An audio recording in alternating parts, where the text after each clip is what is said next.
strategy.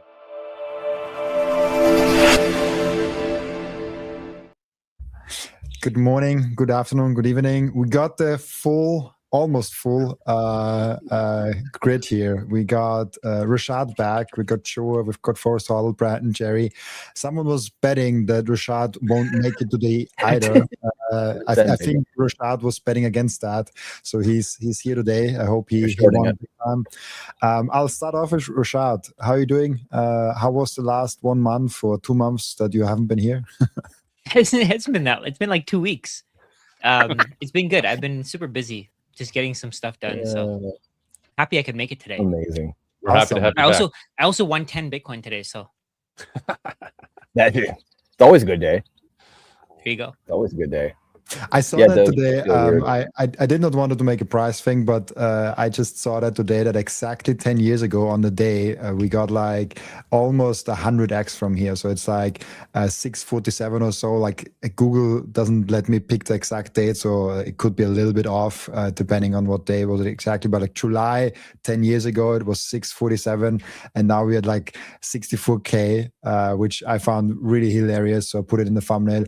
And I think it also teaches us to zoom out a little bit and see the bigger picture of Bitcoin and not be so focused on like what's happening in July and August, and like we come from like 90K down to 60K and now everyone is depressed. So I wanted to just take that as an entry of where we are going with Bitcoin and why Bitcoin is so important, and to zoom out and have a low time preference. How's it going for you guys in the Bitcoin ecosystem? Like Brandon, I see you all the time in the streams. Yeah, just running my mouth as much as we can, So just it's always an honor to talk Bitcoin. Anytime you get invited anywhere, right? Anytime someone has you on a pod or whatever. I recorded with Bram yesterday, actually. Bram to be on his pod, and then we had a few streams yesterday. So. Just trying to push the mission forward. This is when you build in the bear market, right? So just what everyone's doing and continuing to push forward. So yeah, you build your privacy stack, build your sovereignty stack, and you have to take away the noise of the world. Joe and I talked about this yesterday. Had so many talks recently with people, because we just, no matter who we are, we get inundated with this narrative, right? From every angle. And it just distracts us from what's important in life, and the things right around us, our spouses, our significant others, our kids, family, and building your stack, like, and actually producing artifacts. Like, go record some, push, just push live, just start writing, just, do something, So that to me is the big thing, to start building a company, whatever it is. And so to me, that's the big thing. It's a makers versus takers economy. It's those who produce versus those who take and redistribute, and that's the battle we're in right now. So it's gonna be fun. Makers versus takers, love that. Yeah, it's one thing that I've noticed, like, I think all the Bitcoiners that are here now they're dialed in. Like, the green lights are on, to quote Jor. There's no, like, the tourists are gone, right? The tourists are gone. And I think it's on us as Bitcoiners to reach outside of the ecosystem, or the echo chamber of other Bitcoiners. So like, I just saw that Rajat has a debate coming up with Peter Schiff. I think like that kind of stuff, like he's going to be talking to a different crowd. Like, obviously Peter constantly farms engagement for Bitcoin, but his audience are gold bugs, right? So if Rajat can get through to a couple of those people with that, I mean, that makes a big difference to those individuals. And I lately have been going on like other podcasts. I got reached out to by a bunch of crypto people, and like this guy's like, nice, making videos all about these crappy coins, but he has me on as like a Bitcoin expert. And I think that's a really good idea. Like, I think all of us could go on different podcasts. Like, another one I go on is passive income investing. It's all about covered calls and dividends and things, but I go on as the Bitcoin expert. And it's just a totally different audience. And I think that we all need to start doing that as Bitcoiners, is talk to people outside of Bitcoin and bring the Bitcoin perspective. If it's somebody that's interested in like how bad the government is, you bring the angle of Bitcoin is freedom, Bitcoin is sovereignty, Bitcoin is getting away from the reliance of that, right? If it's, there's just, Bitcoin just has so many different angles, and there's so many things that connect to it, And then I think it's just on us to get out there and talk about it in relation to whatever the other topic is. One thing I'll say really quick before the other boys go is Forrest just nailed that, and it's getting outside of the echo chambers and it's talking nicely, right? Toxic maximalism is great for even the civil wars, like the things we're doing. Even though it'd be nicer if we could be more, more decency. At the same time, like that's life. And go look at the Civil War in America. Go look back at the Revolution. Go look at some of the propaganda, some of the campaigns, what was actually happening. I think it was like the 1800, like Jefferson versus Adams. Like they were literally talking about each other's sisters, I think, and stuff. Like I can't remember. This is from like 20 years ago. I remember reading this stuff, so I don't have the exact details. But this is just human history. But when we're going out to the normie world, that's when we need to meet them where they are. So like what Forrest just said is so important, and like relating to them, like not just, hey, I'm the Bitcoin expert. Don't just come in, and the Forrest is not like this, but like being a Bitcoin asshole, being a toxic maximalist. Like these people don't give a shit what we're saying, and generally a lot of them. But if you can persuade a few people, Rajat will go on a Peter Schiff, persuade a couple of people. I mean, you guys see it in all of your comments all the time, right? Like one video, you might have one person that says something clicked for me today. That's one, and like that's that ripple effect going forward in the butterfly effect. So anyway, I wanted to restate that because it's so incredibly important for us to just keep on that mission, one day at a time, one person at a time. I think it's also it happens over time, right? It's gonna take a lot of time for people to really figure out what's going on. It's gonna take them some time. I think they're gonna have multiple touch points as well, right? It takes a minimum of 7 touch points to make a sale with someone. You have to keep contacting them. You have to keep talking to them. You have to keep bringing up the topic.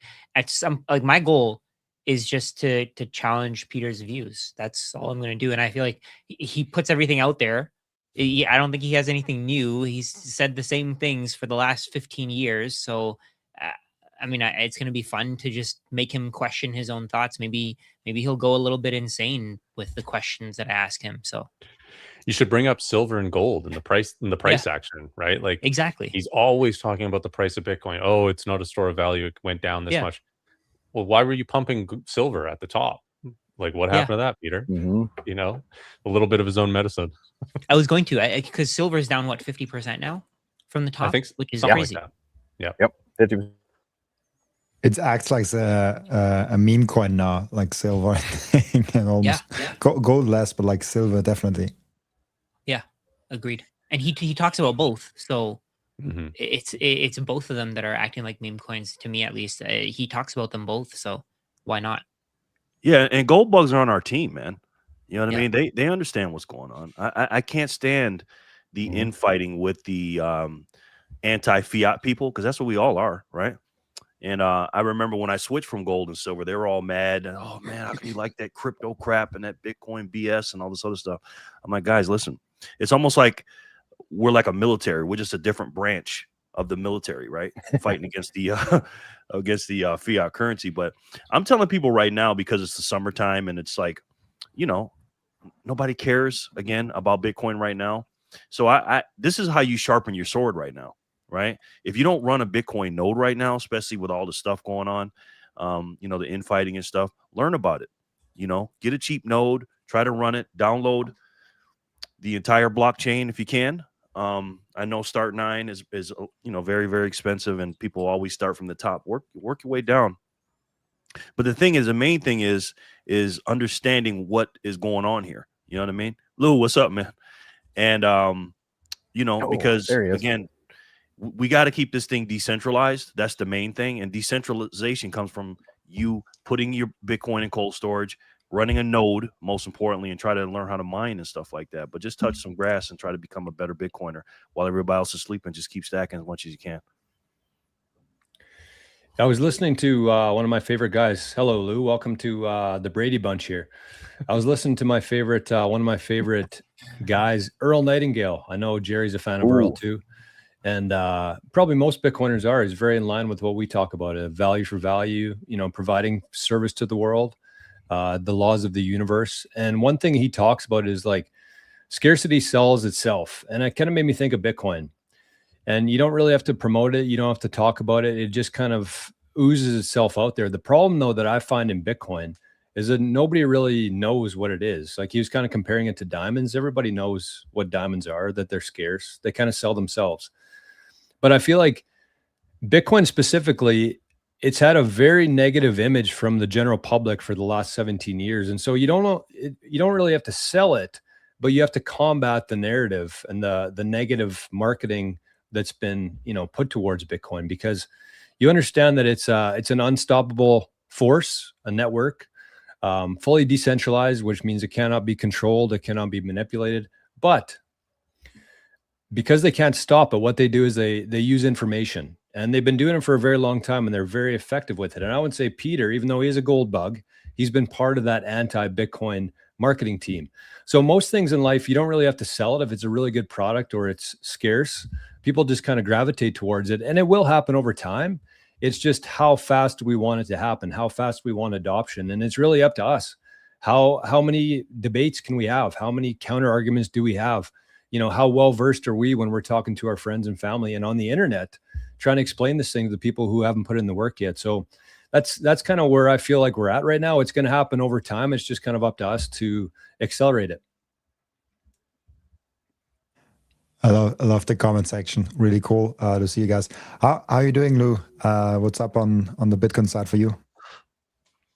Everything's solid. Everything's good. So it woke up kind of late, so I saw it go up. I guess it was on the CPI news, inflation news. I'm not sure what it was. Obviously, at this point, we're at the point where price. I think narrative follows price. Like most of the time, it's just like Bitcoin's going to do what it does, and then people just attach any type of narrative they can to it to justify downside or upside. So. But everything's good, bro. Just trying to get as much as I could. Just trying to get as much as I could when I could, and just excited about I'm a copium guy, so I like to cope a lot. So I like watching technical analysis, but I also like watching future predictions. I think Robin, me and you spoke about future predictions and how they make you feel. So yeah, just everything's good, bro. I hope everybody's good here. Rajat, I'm a big fan. Watch your stuff all the time. Before getting into the space, or actually getting into the space, I watched a lot of your stuff. So you're the GOAT, bro. I appreciate that, man. You seem like the GOAT here. I see your content every day. It's like it's crazy like how deep your audience is, man. Like they're so engaged. Holy. Yeah, it's politics for you in 2026. I've also been doing it for years now. Like I think it's 5-6 years. I had a different channel that got banned, but the people still remembered this channel specifically. So yeah, I've been doing it for a while. So it's it's an attachment. I don't know what it is, but it gets me going too. But I think there's deeper meaning, and I think that a lot of the problems that they're trying to find solutions to, which makes them gravitate toward politics, has a lot to do with money, has a lot to do with, most of it really just has to do with money. It has to do with the military industrial complex, the protection of the dollar, reserve currency, everything. And trying to really, because I didn't really know that, right? I was just a spectator, spectating on politics, but then finding Bitcoin really gave me, and I think my channel, more meaning, that there is a solution to these problems.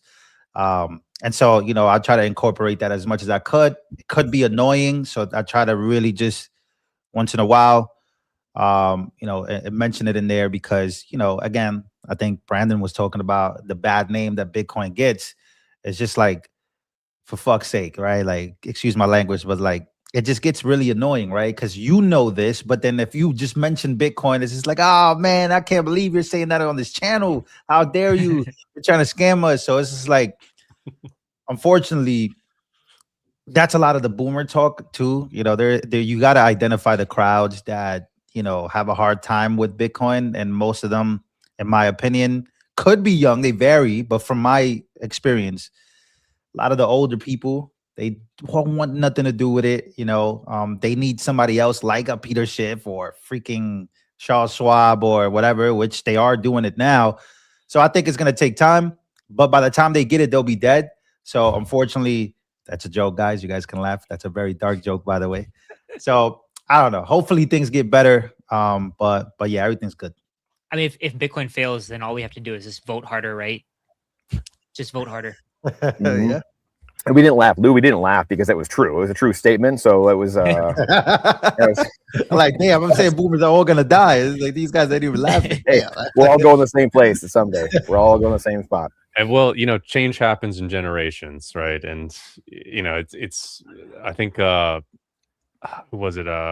John Oliver said that Bitcoin is everything you don't know about computers mixed with everything you don't know about money. And I think you're probably right. I mean, the boomers have a hard time with technology. Makes sense, right? We're all a bit younger here. We all grew up with it. It's just really about understanding money. And it's something that we don't understand in this society. We're born into fiat. We all talk about this, but we're born into fiat. We have no understanding of what really gives it value. And it's on us to step out of the traditional educational system to begin to think what is money and why that's important to understand. Then that leads you obviously to hard money. And if you have the technological background, you understand that we're not going back to the gold standard like some boomers out there think. And we need something that works digitally, and that's Bitcoin. We got some boomers here. We got some boomer love in here, and it's not that anyone is here. We're not shitting on boomers. It's every generation has their issues. The only reason boomers, not the only reason, but the main reason boomers get shit, especially from Bitcoiners, is because you've lived more life, right? So it's harder, the more life you've lived, the harder it is to peel back the layers. And that's why, like, the boomers that are here, I have mad respect. I probably have the most respect for the boomers in Bitcoin than anyone, because they've lived the most amount of life, and then they have to unlearn and then relearn. Like, that's insane. I can't imagine. I'm 39 years old, and I started down the Bitcoin journey 10 years ago. I was, late 20s. Like, that's easy. Like, I didn't have much. I didn't pay attention to a lot of school, so I had a very empty tank. I mean, I had my constitutional Bill of Rights. I had all that in my head, and I wouldn't let much else in. That paradigm blocked all the woke bullshit, communist Fabian propaganda from school, because my father gave that to me. So, like, I already knew. But to imagine, it's hard if someone accepts that 60 years old or 80 years old, what we're saying to be true, then you then have to admit that a lot of your life was built on faulty incentives. And then you have to admit that you might have made other choices in your life knowing that the system was broken, knowing that these incentives were leading you down a path that you might not have otherwise chosen. That's a mind blower for people. This is why Bitcoin breaks people's mind. It's why you can't accept it. It's hard to accept. Going back to what Forrest said earlier and some of the boys earlier, and Rajat going on Peter's Schiff, you have to meet people where they are. This is not some, like, it's very easy logically to understand. But again, as we all know, humans are not logical. We're emotional. And that emotion comes up. We realize, oh my gosh, if this guy is true, my entire life is different than I thought it was. That's not an easy task. And that's what makes it difficult. And I think it's also the Bitcoin being radical different from everything else that we've ever seen. You cannot compare it with something. If you can compare it with something, you could make comparisons. You can make like charts. You can kind of think about the Bitcoin adoption a different way. You can kind of put it in a framework that makes sense for most people. But it's not comparable with anything. We never had a digital good that is absolute scarce, that you can't copy, that you can't inflate, that you can't manipulate, that there's no leader in it. All of those properties that we love around Bitcoin are so unique that we've never had them. And so now people trying to put things from the existing world onto that, and they're like, yeah, it doesn't fit. Of course it doesn't fit. That doesn't mean it's bad. It actually means it's really, really good. It's that good that it's so new and so revolutionary. So I think people underestimate the impact that Bitcoin will have in the long run, just because they don't get what it is. And people there's a popular saying in Austria: the farmer doesn't eat what he can't smell. Like, I don't know if it makes sense in English also, but it's kind of like if he doesn't know it, he's not eating it.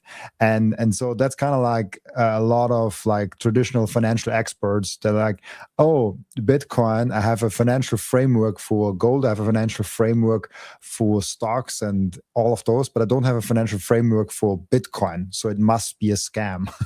I feel like that's a lot of their thinking, and maybe also Peter Schiff's thinking. I think one of the things that a lot of it's not all boomers. Keep that in mind. I'm not insulting boomers. I'm not saying that boomers are bad or they're stupid or something. But I think one thing that a lot of people in that generation want to do is they want to continue maintaining the value of the assets they own. right? And if our generation doesn't want their assets, then how do those assets maintain their value? And when you think about, let's say, for example, what's her name? Somebody from the EU. It's like the chair of the EU or something. I forgot Ursula what her name von is. der Leyen or Lagarde? Yes, I think it's. Christina Lagarde. I think it's no, it's the other one. Van Both Vander. dipshits. Van der Leyen. Yeah. Yeah. Ursula In von one der of Leyen? her Yeah. in one of her speeches, she was like, "We need real assets to be used as collateral." And she's talking about Bitcoin. She's like, "We need real assets to be used as collateral. We need stocks and we need real estate." But what makes Bitcoin a fake asset? I think that's the thing that they want. They want to just get everybody to even just get away from the perspective that Bitcoin is real, that it does something, that it can actually solve a problem. They want people to get away from that because as soon as people start figuring that out, their Ponzi scheme collapses. Like they need new people to join their Ponzi scheme. If new generations don't want houses, then how do house prices go up? If new generations start living in their cars and they start buying Teslas and they start just living in the back of it, then how do housing prices go up? They don't. And they need us to keep spending money on whatever they own, because otherwise they lose a massive portion of their portfolio. That scares them. Can I add to that real quick? I think that's Trump's biggest dilemma is that I think if Trump, if he moved toward housing collapse, I think we need it. Like I was looking at prices of homes and I was just like, man, this is I don't care. Like my house that I bought, I don't care if the value goes to zero. I'm gonna be honest. It is what it is. I know that I bought an overpriced home. Like I know it. Like these houses should never be this much. We should never have a crazy house inflated system where this is where we put our capital, and this is where most of these billionaires and I just think real estate is the problem. Like I think that's why you see a lot of these kids going toward communism, socialism, right? Like they would love for no private property. Like they would love for no private ownership because they see the effects of what bad money, right? But they don't know that that's the issue. That's the problem. The problem is they don't know where this problem is coming from. But man, would I love to see a housing collapse. Like I would love to see I would. And I know it sounds crazy, and there's a lot of people who own homes who have their equity in the home, who basically their net worth is their home.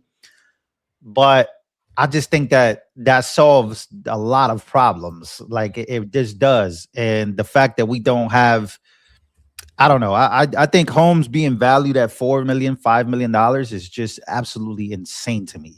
I think it's so wild that someone who wants to live somewhere has to pay a crazy amount of price, has to take out debt to own the house, and then has to pay the interest for like the first 20 years. And then the next 10 years will be equity. And it's just like, it's a scammy ass system, man. And I think that's Trump's biggest dilemma. I was reading some article where there was a bill that he could sign, but that would be the start of like a housing bubble pop in certain areas in the United States of America. I have to read more into it, but I think that he would love for that not to happen, but also it would benefit him the most if it did happen, because the next generation will have something to look forward to, which is affordable housing, which is what he got voted in the first place, bro. Make life more affordable. Try to find ways to the freaking pop bubbles and, deflation, bro. Just focus on deflationary, aspects of, that's what free market capitalism is supposed to be anyways. That's the natural state of the market, is literally deflation, but it's like it's crony capitalism. It's all over the place.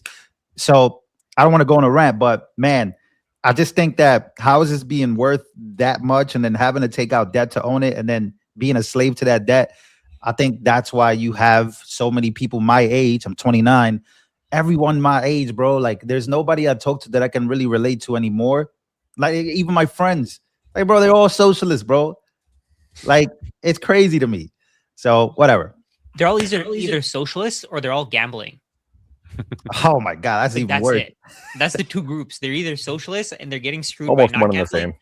or they're gambling and they're getting screwed by gambling. Yeah, they're on Kalshi, they're on FanDuel, they're everywhere. Yeah. It's crazy. But what do we do, right, with these kids that are being, put in these indoctrination camps from elementary school all the way up through college? Because it's obviously they're doing that with this socialist agenda. Like, because again, I always say socialism and Bitcoin don't go together. So what's it going to take, Brandon? I heard you talk about this, the 3% of the population. Like, how do we get there? How do we get the people? Because what Lou just said is perfect. It's all about the education, because people think a house is an investment. And, you know, Robert Kiyosaki a long time ago in his Rich Dad Poor Dad always said it's not an investment. Your house is not an investment. It shouldn't cost that much. And you shouldn't put your quote unquote savings and your investments into your house.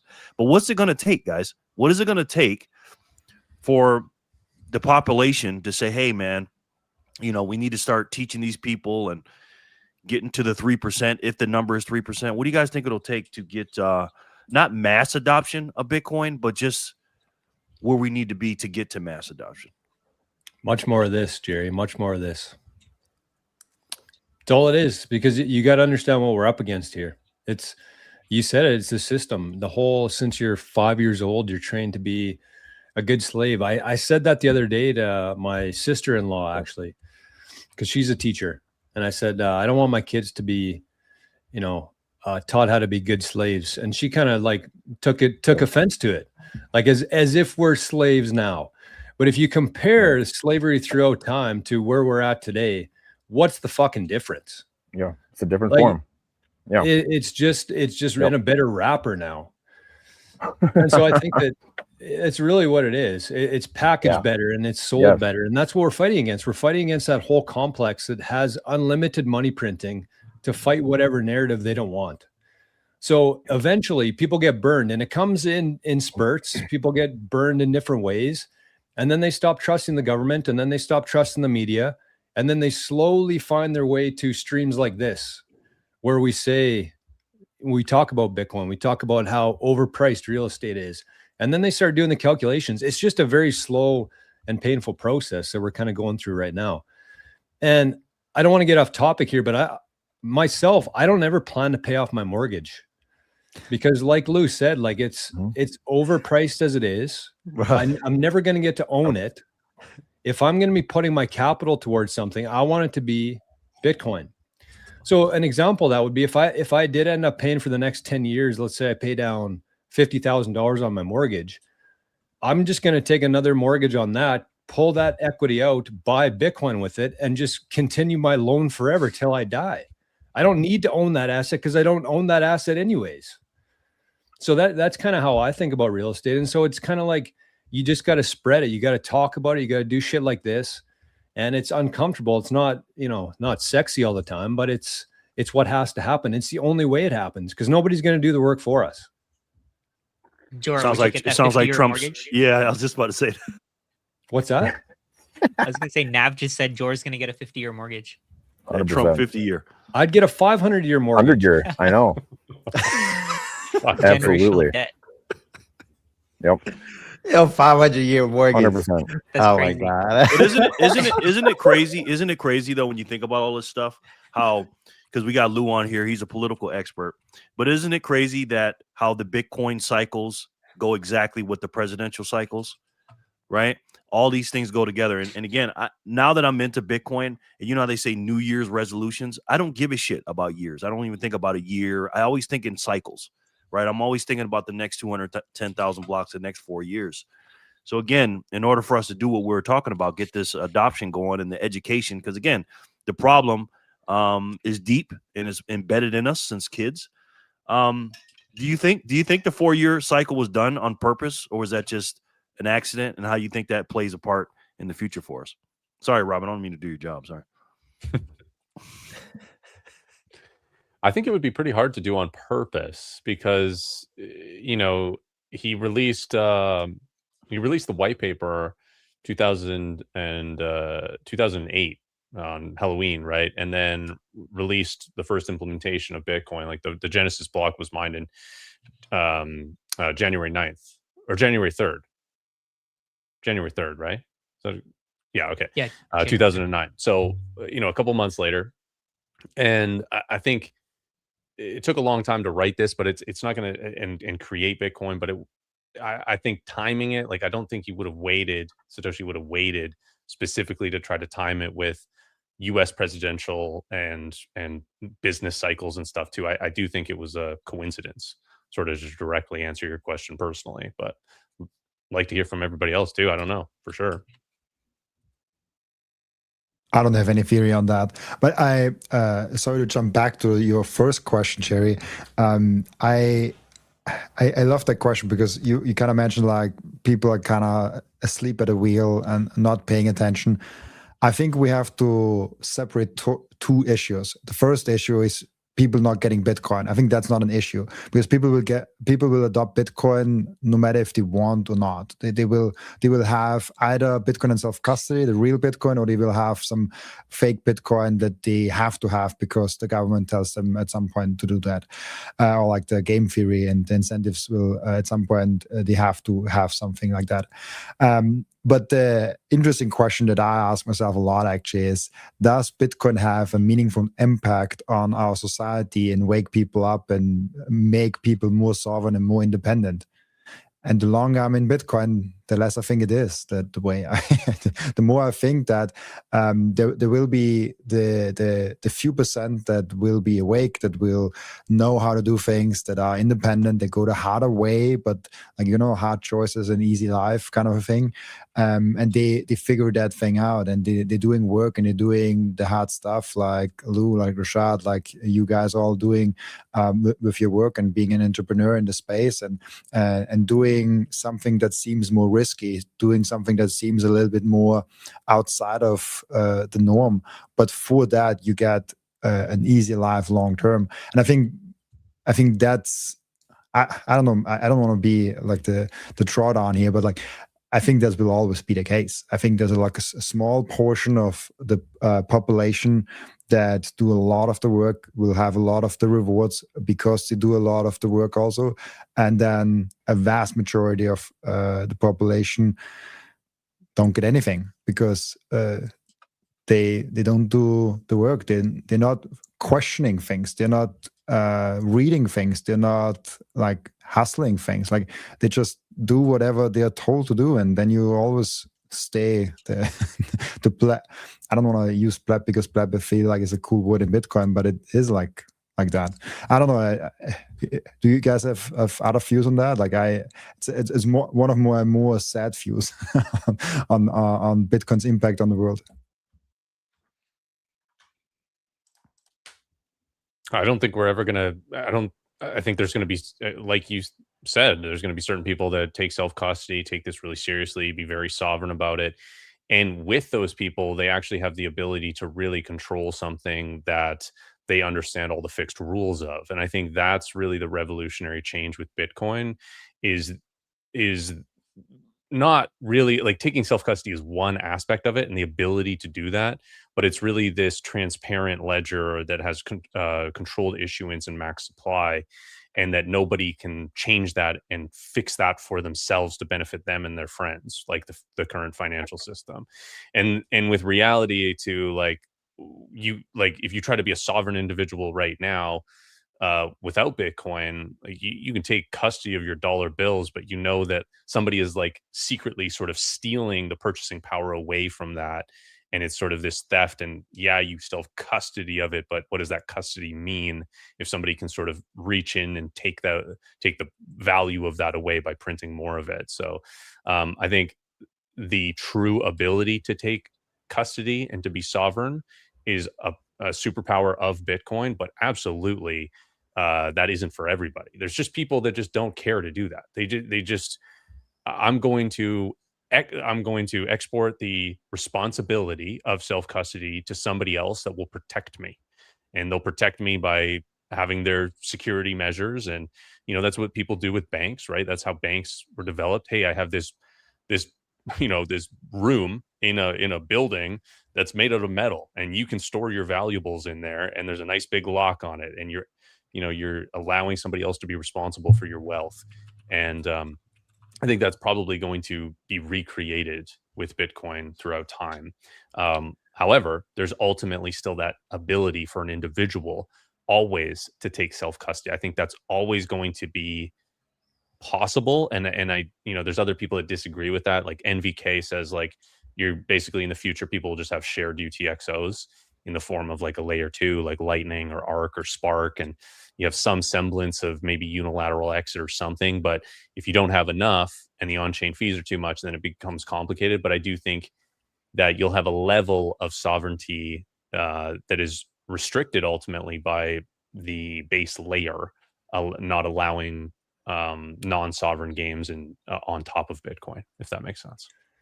I think that the banks are like, that's a great analogy there for us. And I think that if you think back to like what the banks were, I don't know if banks used to be for everybody. Like I feel like the whole steel safe, you can put your assets in here. It was for the wealthy people because they didn't want to have the gold at their house, because gold is a huge vulnerability. If somebody knows you had 200 ounces of gold in your basement or in your backyard, it's going to be gone by morning.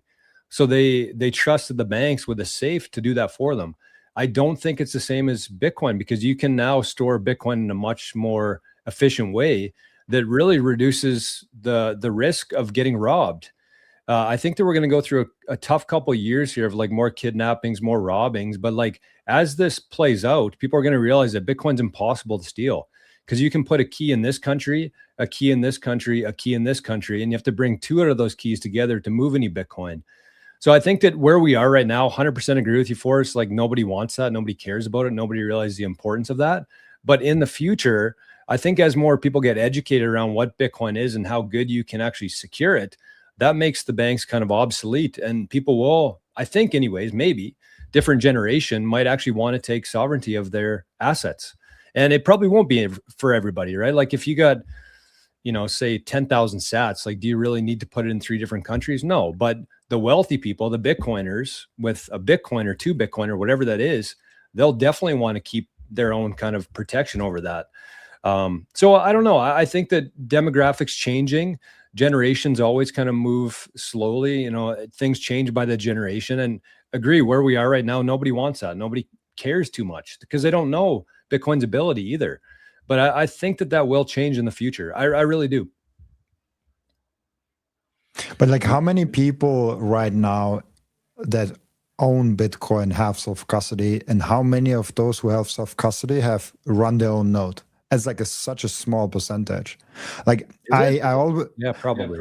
I have no numbers, but I imagine it's a very small percentage. Even if I ask I asked one time on my YouTube channel who has Bitcoin and has it in self custody or has some in self custody, and it was like 40%. So if it's on my channel that low already, I think it's like maybe 5%, probably lower. I don't know. But the question is like, how many people actually doing the work, and in that early stage of Bitcoin, the services and the ecosystem around Bitcoin will be so much better in 10 years and so much more convenient and tried and tested, and like all of those certificates and things like that. People will just be lazy and not do self-custody, or like do some sort of semi self-custody where you have one key and like there's like institutions that have other keys, like that kind of like not really self-custody, but you can claim you have a key and you have some transparency on the ledger, so they don't do anything with the key. So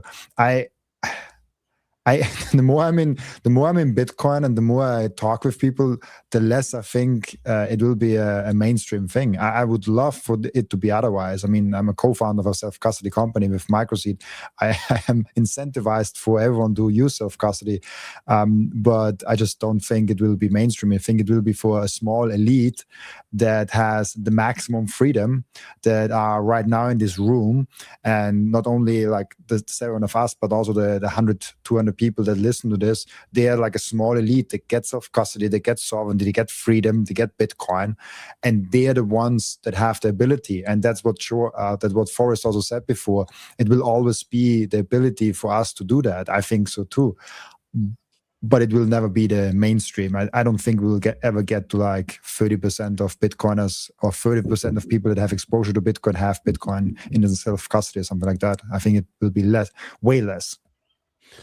Yeah, and I agree with you. I think you're probably right. And you know, we probably just need a few more good rug pulls before people realize the pain point, right? Like how many people, what percentage of people increased in self-custody because of Mt. Gox, because of Quadriga X, because of FTX, and the countless other exchange failures. You know, everything looks good if you trust BlackRock with your Bitcoin and you have IBIT and you don't care about self-custody because you have fiat price exposure to Bitcoin. But it's a fiat game when you don't have custody of it, when you're not checking your own transactions with your own node. Like you are at some degree of fiat games with your Bitcoin the further away from self-custody you go. And I think that it could be pain that bring people into self-custody, and I think that there's going to be there's some combination or some variation of the future you predicted there, Jor and Robin. I mean, it's very hard to know any future. But the other thing that could happen too is a premium on self-custody Bitcoin, on real Bitcoin that isn't custodied by somebody else. And there's too much risk for arbitrage between them. And this is something that you see with gold right now, with paper gold and real spot gold. And, you know, I think the gold exchange in Hong Kong, I believe it was, maybe China somewhere, not super familiar on the story, but basically they're trying to restrict certain activities to bring out the real price of gold, because when there's paper gold on top of that, there's the ability to play paper games.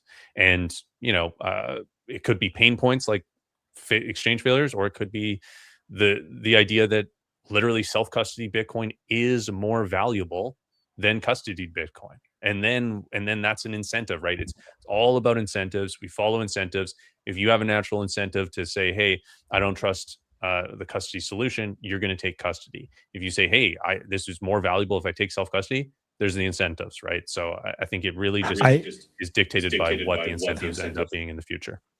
Sorry to interrupt you, but I would even make that argument that it's already now more valuable in self-custody than not, because you can already do more. So it's like on a dollar basis, it's not more valuable. It's like you get the same amount of dollars, euros, whatever your currency is, but actually you can do more stuff with the Bitcoin if you have it in self-custody than if you would have it on an exchange or Coinbase or semi-self-custody, because then you're relying on someone else.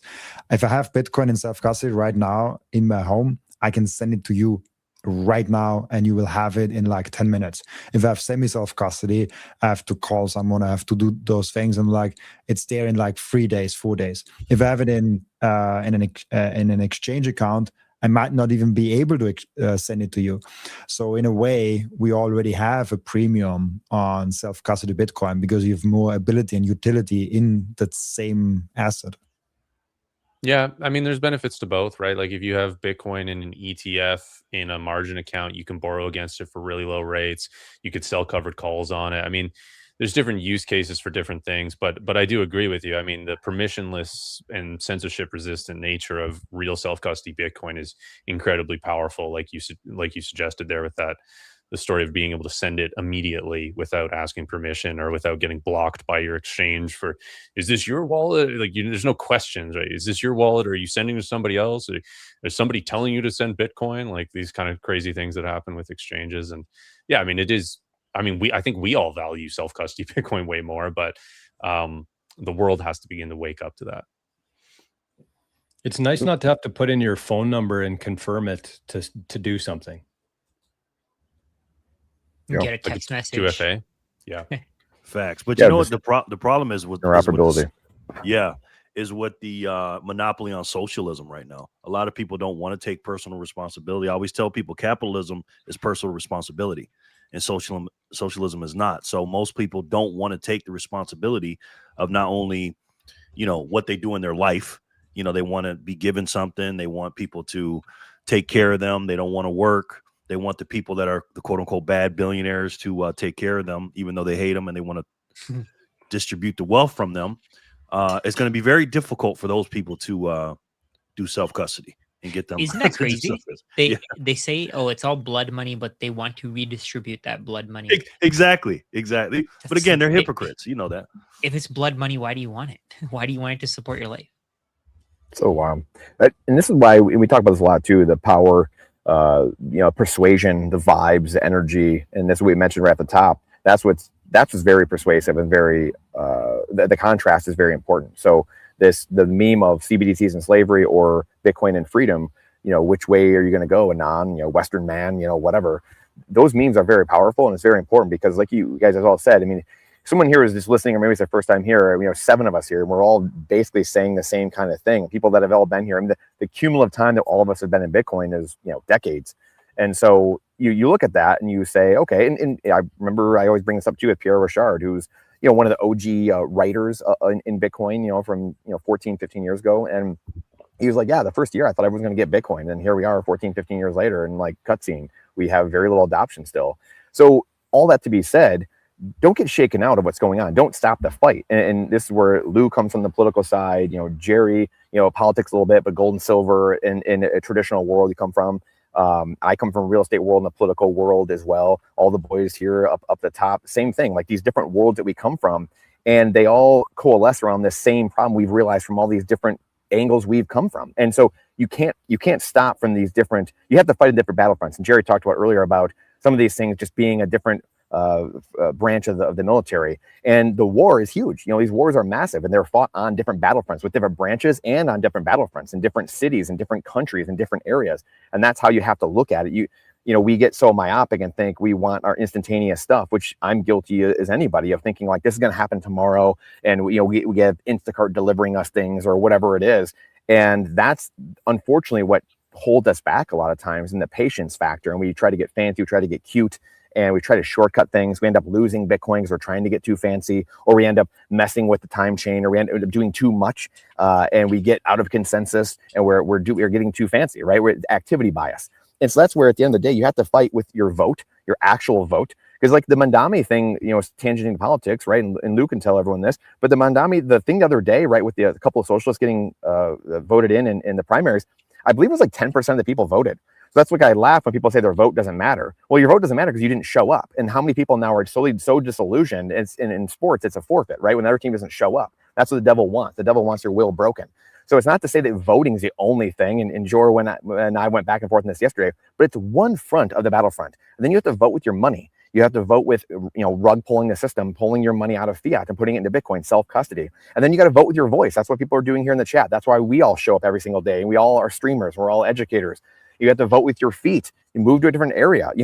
There's so many ways we can vote now, and all this coming together, and the patience over time. And someone mentioned this earlier, science progressing one funeral at a time. That's a story of life. That's nothing against boomers or the silent generation. That's just life. And eventually it'll be Gen Xers and millennials, us. We will be those people. There'll be people 70 years younger than us, and they'll be doing something else. And then they'll looking at us and be like, hey, you got, and all those distractions of like race, class, division, all these different things, the societal caste system, like those are all just distractions from what the devil wants us to be distracted from, which is, hey, the treasury's over here melting down the coins and controlling the world, but we're all in the Colosseum, jousting each other and fighting over these different, stupid divisional wars. That's the lunacy that we find ourselves in over and over. And the story of history shows us that these empires, they come up, they fall, that people start fighting each other for some, stupid ass reasons. It's, Cleopatra, someone's cheating on their wife, so we send out my whole military, it's just like dumb reason after dumb reason. So it's like, how do we pull ourselves out of that and start, lowering the temperature and noise of what's actually happening? So to me, it's just patience is the big thing. It's not the sexy answer like someone mentioned before, but unfortunately, it's the correct answer. It's the right answer. Take care of yourself. Be the people that we want to attract to us, and become a better person. Put yourself in order. Control what you can control. And then over time, us continually doing, and people showing up in the chat, as people get touch a stove and people burn themselves, they come to find people like us that are talking this stuff, the people in the chat, the people on the screen here. Then they come to find, that's how we all found it. Took me 5 years. I was money guy. I was political guy. I was all this. I saw Bitcoin for 5 years and kind of like in and out and whatever. It took me from 2013, 2014 till 2017, 2018 to really start grokking Bitcoin. And I was in the space, and I was gold guy, and I was silver guy, and I was doing real estate and doing all this stuff. So it's like, I kick myself all the time of like a guy that was in the space. It's not like I was a normie out in left field, just like, digging ditches all day, or I was a lawyer and I was doing this or some random job where I was never involved in money and financial. I was there. So it's like, that's the thing where we have to have grace with ourselves, and we have to have grace with other people too, because it takes time. Like the boys have mentioned as well, it takes, 7 hits to kind of get it, the marketing, but all these things, they take time. It takes touching the stove. You can lead the horse to water. We cannot make him drink. cannot make someone drink. They have to come to it on their own. It's just us there to meet them where they are. Preach, Brandon. Nobody wants to hear that, though. No, it's not sexy. We probably had 100 people leave the room just now.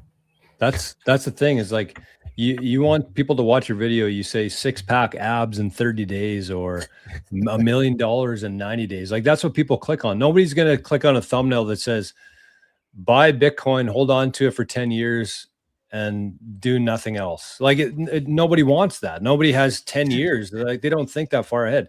Lou, you're probably the youngest guy here. Shout out to Robin, our host, who had to duck out early here. So I guess I'm going to be in control of things here, which too soon to say how that'll go. But Lou, you're the youngest guy here. How did you push past that like instant dopamine hit to something that you think you can settle down for 10 years, maybe? What led you to Bitcoin? It's a great question. I would say for me, look, I got an interesting past, right? So like I had a lot of different journeys that I've gone through in like the last 10 years. But I would say, I was gambling a lot in 2020 and 2021, right? That like post-pandemic gambling is a real thing. And I was one of those people. I was also trading Bitcoin in 2020 and 2021. I was just trading it. I wasn't really interested in it at all. I was just trying to make money off of it, and lost a lot of money in gambling, lost a lot of money, period, over time. I didn't really have cash flow. I didn't have much going on. This is before I began to, dive into politics, try to get on camera and, start YouTube channels and do that stuff. So I would say that the journey of a 29-year-old at that time, maybe 24, 25, is, I don't know if it was Rajat that said it, but it was more like, yeah, the gambling stuff is real, bro. Like I saw how obsessive I got, thinking that I could bet on this, I could bet on that, and I could bet on this team this day. And, you think that that's a way out. But I just think that I think for me, the moment that I just made a pact with myself, I said, I'm just going to provide value. And I'm just gonna be valuable to the world, and in exchange for that, I'm gonna get fiat, but I'm gonna convert this into something that no one else can print any more of. And for me, that's the piece that I've come to, is that I'm not looking to get rich fast. Now, obviously, by having that attitude, I have gotten rich very fast, right? Like I have videos that pop off. Like I've made an extraordinary amount of money compared to my life, compared to the last 5 years. It's a lot of money, in my opinion, a lot of cash, and I've just been very blessed. But for me, it was just an attitude change of, I'm thinking, 40, 50, 60 years old, grandfather me, how proud am I going to be of myself for the decisions that I'm going to make today? And I think that is something that I think a lot of people my age they aren't doing. They don't even want to have kids, right? Because in their world, the world is too evil. The world is bad. And, doomsday stuff. And I think that is what I needed to get away from. And that's where I saw Bitcoin as, because Bitcoin opened me up to just learn about everything. I was learning about the Bretton Woods Agreement. I was learning about the Monroe Doctrine. I was just learning about the dollar before, fiat, before everything. I was just learning about, the causes and effect of money,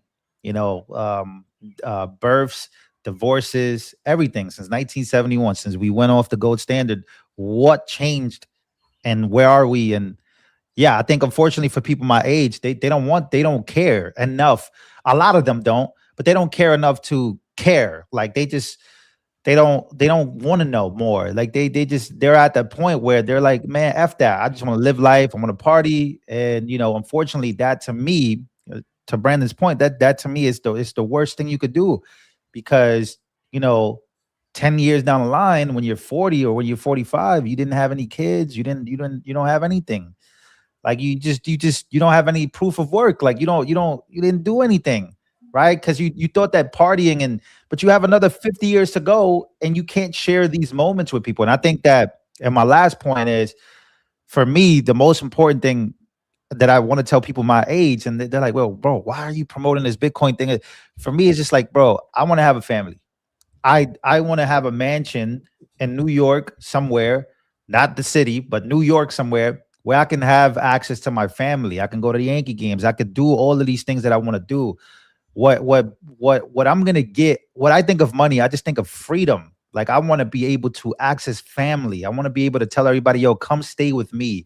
Come here. Let's do this. Let's do that. And I think that that's what I want. That's what I want.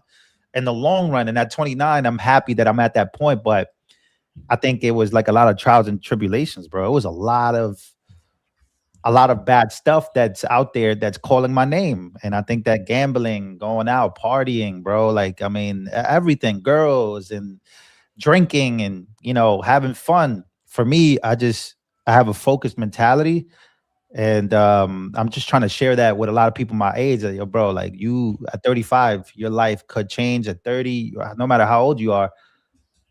But you gotta be able to know what the problems are. You gotta be able to, you know, get the help that you need. And I think a lot of people right now, they're just addicted. They're addicted to sex. They're addicted to drinking. They're addicted to gambling. They're addicted to so many bad things. And I was there.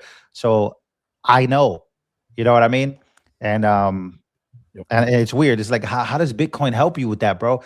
It's not that Bitcoin helped me with that. It's more like, because I learned about Bitcoin, I learned about the problems that I just learn about everything. You just learn about everything. But I was at a very, very dark place, bro. And I thank God every day that I'm just not there anymore. But I understand and I sympathize with people my age. I know why they're there. And I was there. I know. And I just think that I'm scared for the next 5-10 years, bro. People are not going to have families. They have no proof of work, no proof of life. Like imagine these women going out, they're just not gonna have kids anymore. You can't have kids at 40 or 45. The risk is too. It's just like I think about stuff like that, and unfortunately, you know, learning about Bitcoin, low key saved my life, man. It saved me in the long term, in my opinion. Even what you said there, you said you got rich quick, but even that, like, it took you years. Yeah, most people aren't willing to do that, right? Most people just like they think, oh, it's gonna take too long. Like when I was doing the CFA, a lot of people were telling me, oh, why are you gonna do that? There's no point. You're gonna be this old by the time you're done. You can probably just get another job. In that time, you can earn more money and all that stuff. But like the years go by. The time goes by no matter what, right? You're gonna stack. People always say to me, I actually had a client today who's 80 years old, and he buys Bitcoin regularly. 80 years old, Legend. And he's consistently buying. He's buying. Damn, and let's go. And he's like, I don't know how kids your generation just don't get it. They want things to happen quick. And like if I can, like he was saying, if I can understand Bitcoin, how can't they understand Bitcoin? He's 80. Government run schooling. Like that's crazy to me. Like people who are 33 years old who have been surrounded by technology, or like 30, 40, 20, who have been surrounded by technology their whole lives. They don't understand where Bitcoin can go. And part of it is because of what you were saying there, Lou. Like they don't want to put in the time. They don't want to put in the effort. They don't have a way to create proof of work. And everything is proof of work. Humans are proof of work, right? We're proof that somebody before us had a relationship with someone else and we were born, right? That's proof of work. And somebody took care of us until this age. Everything is proof of work. Everything that matters is proof of work. But people want proof of stake. They want fiat. They want this Keynesian mindset of whatever it is, like what we talked about in our last show. I'm not going to go into it, but like that's what they want to go into. Like they want quick results. They want a system that's controlled by a small group of people so that they don't have to take responsibility. And it's just it leaks into every aspect of your life. Like when you don't understand how money works, you're probably not going to go deeper into how your food is created, right? You're not going to go into how houses are being built lower and lower quality over time. It's not because the builders they hate you. It's not like they're trying to take a bigger profit. It's just that the money that they're getting is worth nothing. So they can't put in the same inputs as they could 30 years ago. And you have to pay attention to that. The system is designed to keep you away from understanding that. And it's almost like everything is just masked. And there are band-aid solutions to everything, but nothing gets resolved. Like we've had problems in the financial system since 2008, and they're carrying on until today because we didn't have a solution. We haven't created a solution for it. The system is still exactly the same. It's just that we keep building on a pile of shit. People don't believe there's a hope, right? Sorry, go ahead, Jerry. Oh, sorry. Okay, thanks. Rajat, first of all, well said. I want to get back to what Lou said, man. First of all, Lou, I commend you, man, for your journey and what you've been doing. You're a young man and you're a successful man. And the thing is, it's not that, and he said it, so I'm going to say it. It's not because he got rich. It's how he got rich, right? He worked hard and he also knows what's going on with Bitcoin. He is a very, very rare young man to be his age and to doing what he does and knowing what he does. There ain't a lot of people like you out here, man. And I'm going to say this because I have a few things in common with him. I'm from New York as well. Now, I'm not from the city. I'm from Rochester. So we know there's a little difference there. I live in Las Vegas, Nevada right now. And this picture above me, you can't really see it because of QR code. I had this picture in my house for a long time. My grandmother used to go to Las Vegas a lot. And my grandma wasn't the nicest woman in the world, long story short, but she was this picture right there. I had this in my old house in New York. And I had a vision board and all these other things. And I put this picture up because I always wanted to live in Las Vegas. And the reason why is because when my grandma used to go there, she'd come back and she used to be so nice. For like 4 days. She'd be so nice when she got back, right? And I'm like, man, what's up with this place? And I'd see it on TV and all this other stuff. So I moved here in late 2020. I got away from New York because it was just, the stuff going on with the scamdemic. But I want to touch on the gambling thing. The psychology of people here in Las Vegas, Nevada, I cannot explain to you how messed up this system is, man. It's not because people are addicted to gambling, right? And I'll get to that in a second. It's because it's fast money, right? People are struggling out here. They are struggling so bad and they don't know why. My daughter's husband, my son-in-law, he called me a couple of months ago because he thinks I'm the money guy. And he's basically said, hey, Jerry, I need a lick. I need a play, man. You got something for me? And I'm like, he's a black dude. You know how they talk, Luke. And I'm like, I said, yeah, man. And I started going into Bitcoin. He stopped me because he knows how I am. He said, look, man, I don't want to hear that. He said, I don't want to hear it. I need something fast and quick. And I'm just like, and again, this is how everybody thinks. And he's a little older than you, Lou. He's about 32. And I'm just like, I can't change him because people want that money fast because they don't understand the money is broken. Gambling is the toughest addiction in the world to get over. It's worse than drugs. It's worse than sex. And I tell people why. The reason why is because you can use as much drugs as you want, but you can't spend $100,000 on drugs and put it in your system at one time. I know people that bet 50 grand, 100 grand, 25 grand, just like that on their phone at the thing. When you go to the casino, like the fight the other day with the MMA fight that was going on, man, when Conor McGregor did what he did with his leg, people were so hurt, man. 80% of the money line was on him to win. Yeah. And it messed people's lives up because they were putting their hard-earned energy into that, right? So again, I tell people gambling is a bad addiction, man. And when I walk through these casinos, because I get a lot of deals in the casino, so I walk through and I see people sitting at these machines. And when I see people sitting at the slot machines, and again, these are machines. These are not like, you're not sitting at tables. You are sitting at a machine, putting your energy into a machine, and you're hoping this thing will win. That's what you're hoping for. And when you walk in, they have this big screen, and they'll show you all the people that are winning. They never show you the screen when they're losing. They never show you that screen. They show you, they show you a roll of people. This person won this and this. And what they do is they highlight the people that win. So when somebody wins, they make a bunch of noise and they send people over. You can see the dopamine hit with those things are crazy. The reason I'm bringing that up is simple. The money is broken. If the money was fixed and everybody knew what was going on, nobody be trying to get that big hit. Nobody be trying to get out of that hole that they don't even know they're in. They think it's Trump's fault. They think it's this person's fault. They think it's that person's fault. And I think with a guy like Lou at his age, to show people not just because I got rich, but how the money system is broken. I used to be in that system too. But again, with his generation, and you're the Gen Z? I'm Gen Z. I'm 1997, so I think that's the last year or first year. I don't even know how that works. You got your work cut out for you, young man. Okay. I think I'm Gen Z. I think I'm Gen Z. I could be wrong about that, but I was born in 1997, February 1997, so I should be. I could be wrong. It's until 96. Yeah, it's like 96 to 2000 is the bridge. Yeah. So he's so right It there. depends on where you look. Yeah. Yeah, Yeah, I don't want to be there. like, yo, I'm Gen Z, and I'm not even Gen Z. Right. So he's right there. So that they always say the children are our future, and the kids in their 20s and stuff like that. Again, they don't know what's going on. That's why these people are doing degen stuff and gambling online and using these cryptocurrencies. Bitcoin is a quote unquote scam. Bitcoin is a quote unquote bad thing. And I'm just like, again, Lou, you're doing God's work, man. And we just got to keep going and teach these people what's going on and get these people away from gambling, because gambling is the worst thing. Let me say this real quick. Okay, so my father was in the feds. He actually got deported by Trump in 2018 when he came home from prison. He got deported. It's so funny. And then my brother did a lot of Fed time. So, and I grew up.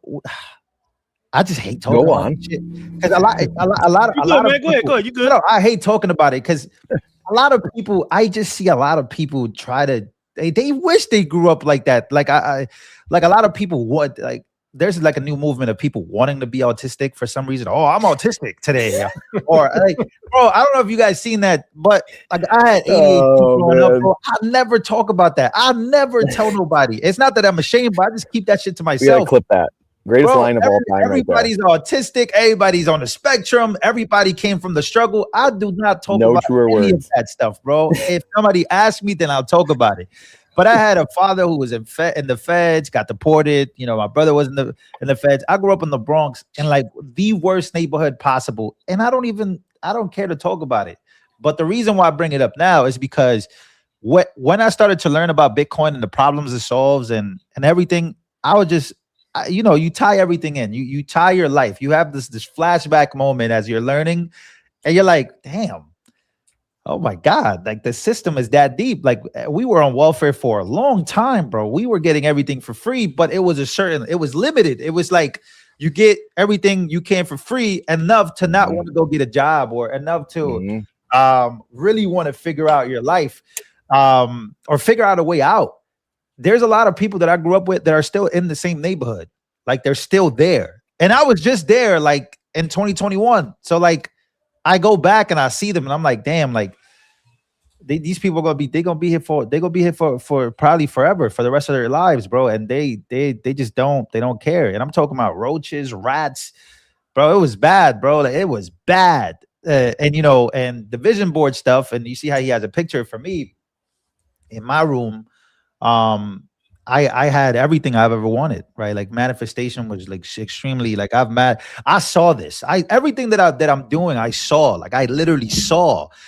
Now I see myself having over 20 Bitcoin. I'm seeing it, we're gonna get there soon. But I just, you start to see these things, you start trying to manifest these things, and I just want to make sure that people, like what I want to represent for people is that you can actually do it. You can. And as cliche as that shit sounds, because I used to be a rebel, bro. I used to be like Tism Maxing is so. I just read that comment as I was talking, but bro, like it just becomes oh, like I could have been there. That's why I always look, and I just look at these people like I could have been there, bro. I could have been. One of these socialist boys. I could have been the Tism Maxer, the biggest one. But I just think that it's just stupid. I don't know. I think it's stupid. And, everyone has a sob story. That's another thing I learned about life. Everyone has a sob story. Everyone, even the richest people have sob stories. That's why I just man up and I try to do the best that I can each and every day. But that's the work. I think that's my purpose in this life. I think overall, like that's I've been asking myself ever since I've been doing YouTube. It's like, what is my purpose? Like, what am I doing? Like, yeah, the views are good, the money's coming in, but what is the purpose? And when I went to the Bitcoin conference, I said, okay, the purpose is to get on that stage one day, get on the stage everywhere as I can, tell people about Bitcoin, tell people. I think Rajat is doing a great job on Instagram. I think tell people about Bitcoin on Instagram, tell people about Bitcoin on TikTok, talk to people about the problems of the world, and fight against that socialist ideology, because it sounds great on paper and it sounds great right now, but in the long term, it's retarded. And I think that if we go full blown retarded, I don't know how we get back, bro. I'm gonna be honest. And we are humans, bro. We're pretty defiant. We do great things, but I think that that's the purpose. I think what Rajat is doing, what you guys are doing with George and Brandon. I think Brandon, I see you on the BTC Sessions channel. You guys are doing great. You guys are getting good numbers. Like, I think I think that is great. I think we need that.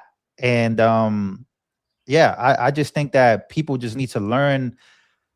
I think the way to talk about Bitcoin is the way that, not financially. I think the way to talk about Bitcoin is life, your experiences. Like, what did you go through? Okay, this is what you went through. This is what you learned. How can you be better? I think Bitcoin gets you better at life. I really do. And if more people understood that, but the issues is, XRP, bro, XRP and fucking all this bullshit. People they think that that's the way out. And I think that it messes me up. It just deflates me. It's like, oh God, no, man, I'm not buying Bitcoin. I'm buying XRP, bro. Oh my God, we got a lot of work to do, man. It's so crazy. There are people who are still saying, "Oh, Bitcoin, Ethereum is going to," or no, sorry, not Ethereum. XRP is going to $10,000 a coin. Like, what?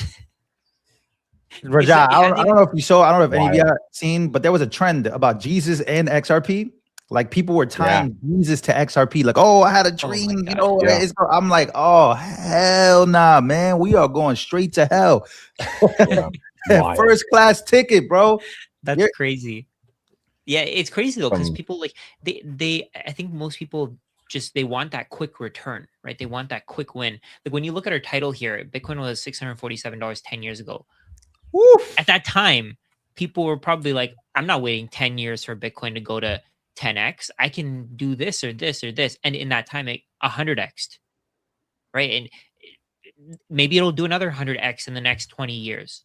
And the same 1,000 people, or 1,000x. Yeah. I mean, it could do anything could happen, right? Like, you could make the case that Bitcoin's going to 1 million in a year. You could also make the case that Bitcoin can go to 1 million in 20 years, right? Either way, like that's the thing though. Most people they don't want to wait. They don't want to wait. It's like what Jerry was saying there. They want that quick win. They want the quick hit, because that's what makes them happy. That's what makes them feel like, oh, I accomplished something. Because everything else is just too hard. It's way too difficult.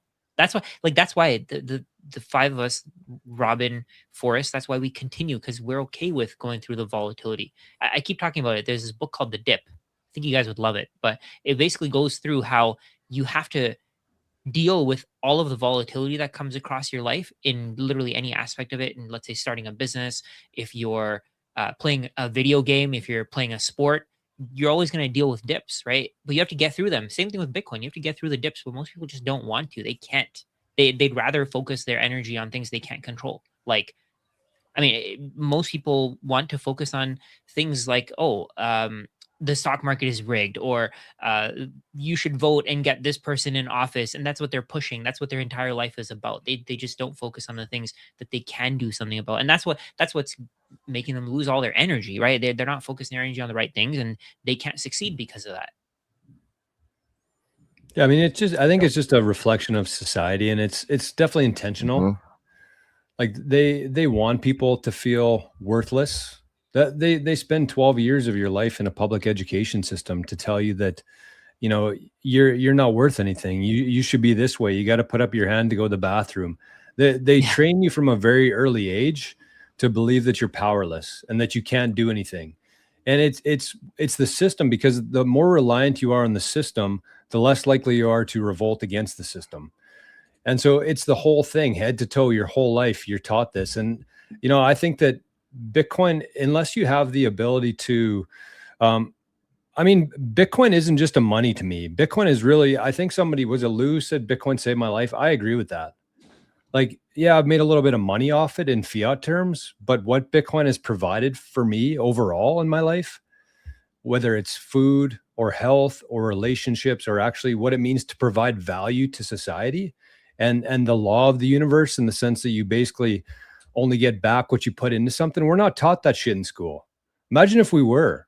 Imagine how much different this world would be, and society would be, if we were actually taught about manifestation, repetition, adding value, providing value, servicing others. We're not, though, because they don't want you to be sovereign. They want you to be a slave and totally dependent on that system. So it checks out. But the hard thing to me is that it's a very uphill fight. We're fighting against a pretty big system there. I do believe that we will win because truth, nature always wins, no matter what, in the long term. It's just how fast is it going to come? I got to go. I just want to say one last thing. I think even if Bitcoin does go to zero, we're all going to be fine because we have the right mindset. 100%. Like we've built that way of thinking that will make it so that we're okay because we can rely on ourselves. We're self-sovereign. We understand how the world works a little bit better. Maybe we don't understand everything, but we understand the world a little bit better than we did before because of Bitcoin. And it made us look into the truth. And I think that's going to lead to a lot of people just succeeding, even if Bitcoin does fail, which I don't think it will. But if it does, that's going to lead to a lot of people just having the lives that they actually want to live. Yeah, so Amen. true. Well said. So true. Real quick, guys. As we all know, Lindsey Graham just passed away a couple days ago, and he was a big, staunch proponent of the Save America Act. But they've also been talking about the Clarity Act. Do you guys think do we need that for Bitcoin right now, or does it help? What do you guys think?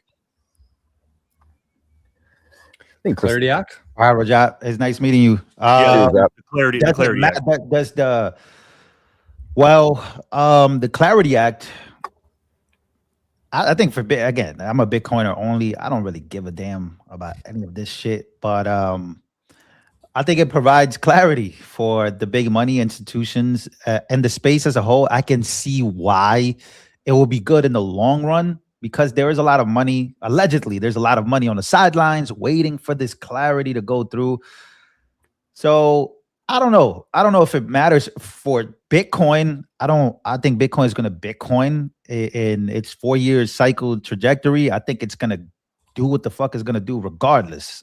But I think for the space and the money and institutional money, I think it matters in the long run, from legitimizing but then again, it's like, what is it legitimizing? I think Bitcoin's been legitimate, right? Like I think Bitcoin it's a freaking $1.3 trillion asset, all-time high, 2.6 trillion dollars, right? That was the market cap at its all-time high. So I think it's more than legitimate. So I don't know what is legitimizing. I don't know. I think the crypto space is toxic. I think it's terrible.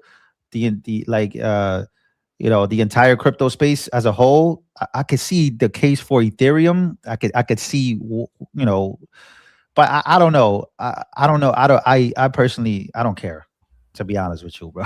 I don't know if it's good or bad. We shall see. Can they get it done? I know Loomis has been really, really going off. I think Tim Scott's been pushing it as well. But I think a lot of the pushback is from the banks as well. But I think that Democrats would love for that shit not to pass. I think Democrats are going to go to war against crypto. They're going to go to war against Trump and his family. I think on the last day of Trump's presidency, you're going to see like 1,000 pardons because the Democrats are going to be, they're so instilled, to 100% go after Trump and, crypto as a whole. I think we spoke about this last week, how they look at Bitcoin, and bro, they're coming, bro. Elizabeth Warren and all these people, they're coming. And I think the next administration they're not going to come, obviously, or they're going to try to confiscate Trump's Bitcoin. But no, I think that they would love to engage in, giving Bitcoin a bad name again. I think as Democrats always have done. I think there is some Democrats that probably even know what Bitcoin is in the first place.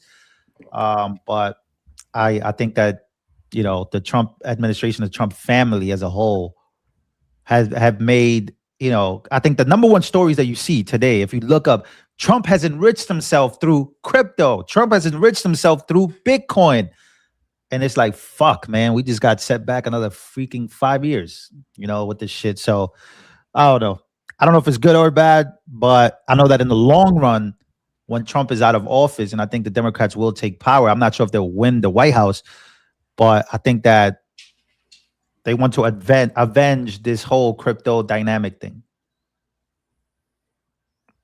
Yeah. What do you think, Brandon? No, I mean, the Clarity Act stuff is obviously not needed for Bitcoin. Just people are saying in the chat, like what Lou just alluded to. Like it's good for the banks, good for the banking system. But this goes back to the greater attack on Bitcoin, which is the changing of a narrative, right? Bitcoin's outside of all of this. It's a protocol outside the system, and it doesn't need anything from the banking system. The banking system might need it. The government might need Bitcoin, but Bitcoin doesn't need it. And this is what's confusing to the average person, the average normie. And again, this goes back to and loops around to what we were saying earlier. Like, patience is the key in all this, but you have to keep fighting at the end of the day, and you have to keep talking. You have to keep making noise. You have to have more people involved. This is where the 3% number comes in. You know, Thomas Paine's common sense. The initial few months was 100,000 people of the 3 million people that were in America. That's 3%.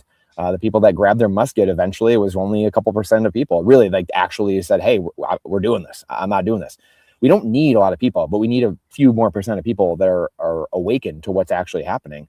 And that, you know, a lot of people, yeah, they're going to get rug pulled. They're going to get hurt. They're going to touch the stove. Bad things are going to happen to everyone. Bad things happen to everyone, just in different ways.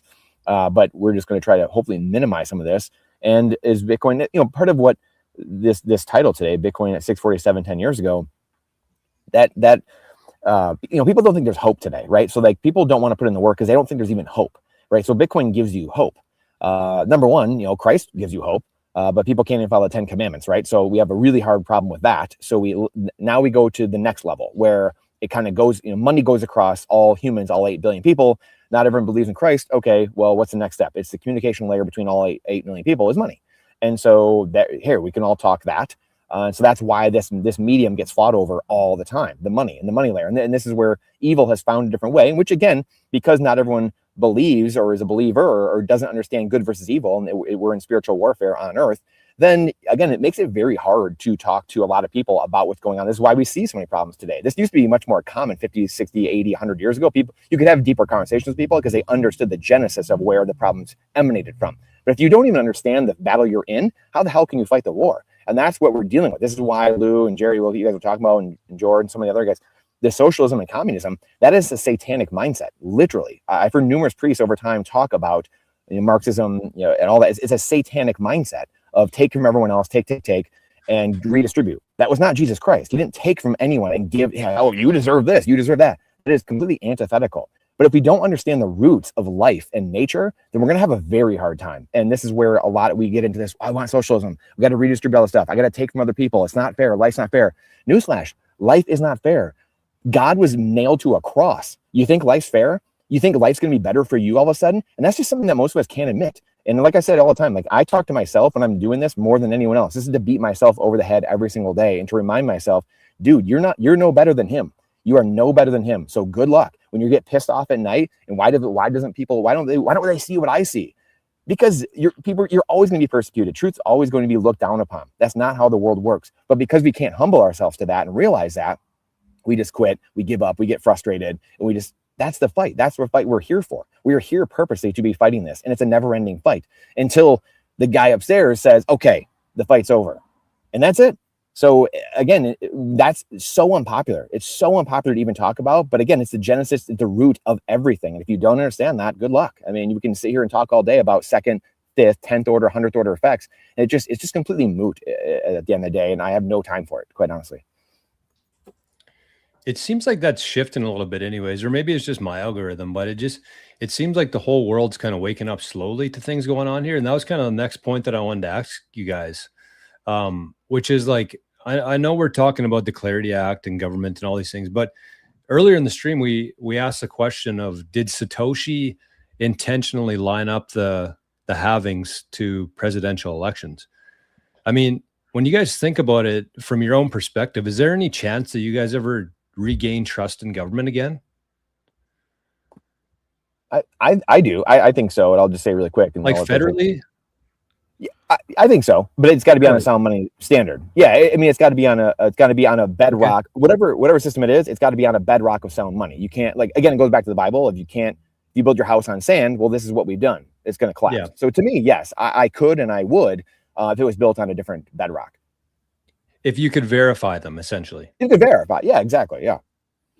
So to me, because where I'm going with this is like, I really believe that Bitcoin as it is today Bitcoin, we're currently in the middle of a war, BIP 110 versus everybody else. And to me, that's very much representative of like Democrats versus Republicans, where you can vote with your economic node. I really see in the future this becoming the new political system. And to me, I think that Satoshi did a lot of things with intention. I think that the very first Genesis block, he put Chancellor on the brink of second bailout, basically to say we're separating money from state. That's number one. Number two, he put in the upper turn that message, which means, hey, if you want to carry a message forward into the future, you can use this little upper turn feature here. And three, he didn't actually take that 50 Bitcoin that he mined in Genesis block. He made it unspendable. So he almost said every single one of these units we call Satoshis are going to be fair from day one. But also there's more to it. Like if it aligned with the 4-year election, maybe that was Satoshi's way of saying, hey, this Bitcoin network here, the way it works, decentralized, not reliant on humans, maybe it could actually replace what we have as a system right now. Like, to me, there's no reason why we have a federal government anymore. It was useful at a point to take resources and allocate them accordingly. But everybody, as people wake up in this awakening right now, they're not trusting governments anymore because they've done so much to people that it's like no going back. For me anyways, I'm surprised you said that, Brandon, honestly. But I mean, I get it. But I just think that without everything before 2009, before that Genesis block, we have no way to verify. And I think that that's what people want now. They want transparency. They're seeking truth. They want verification. Bitcoin provides all that. Why do we need government anymore?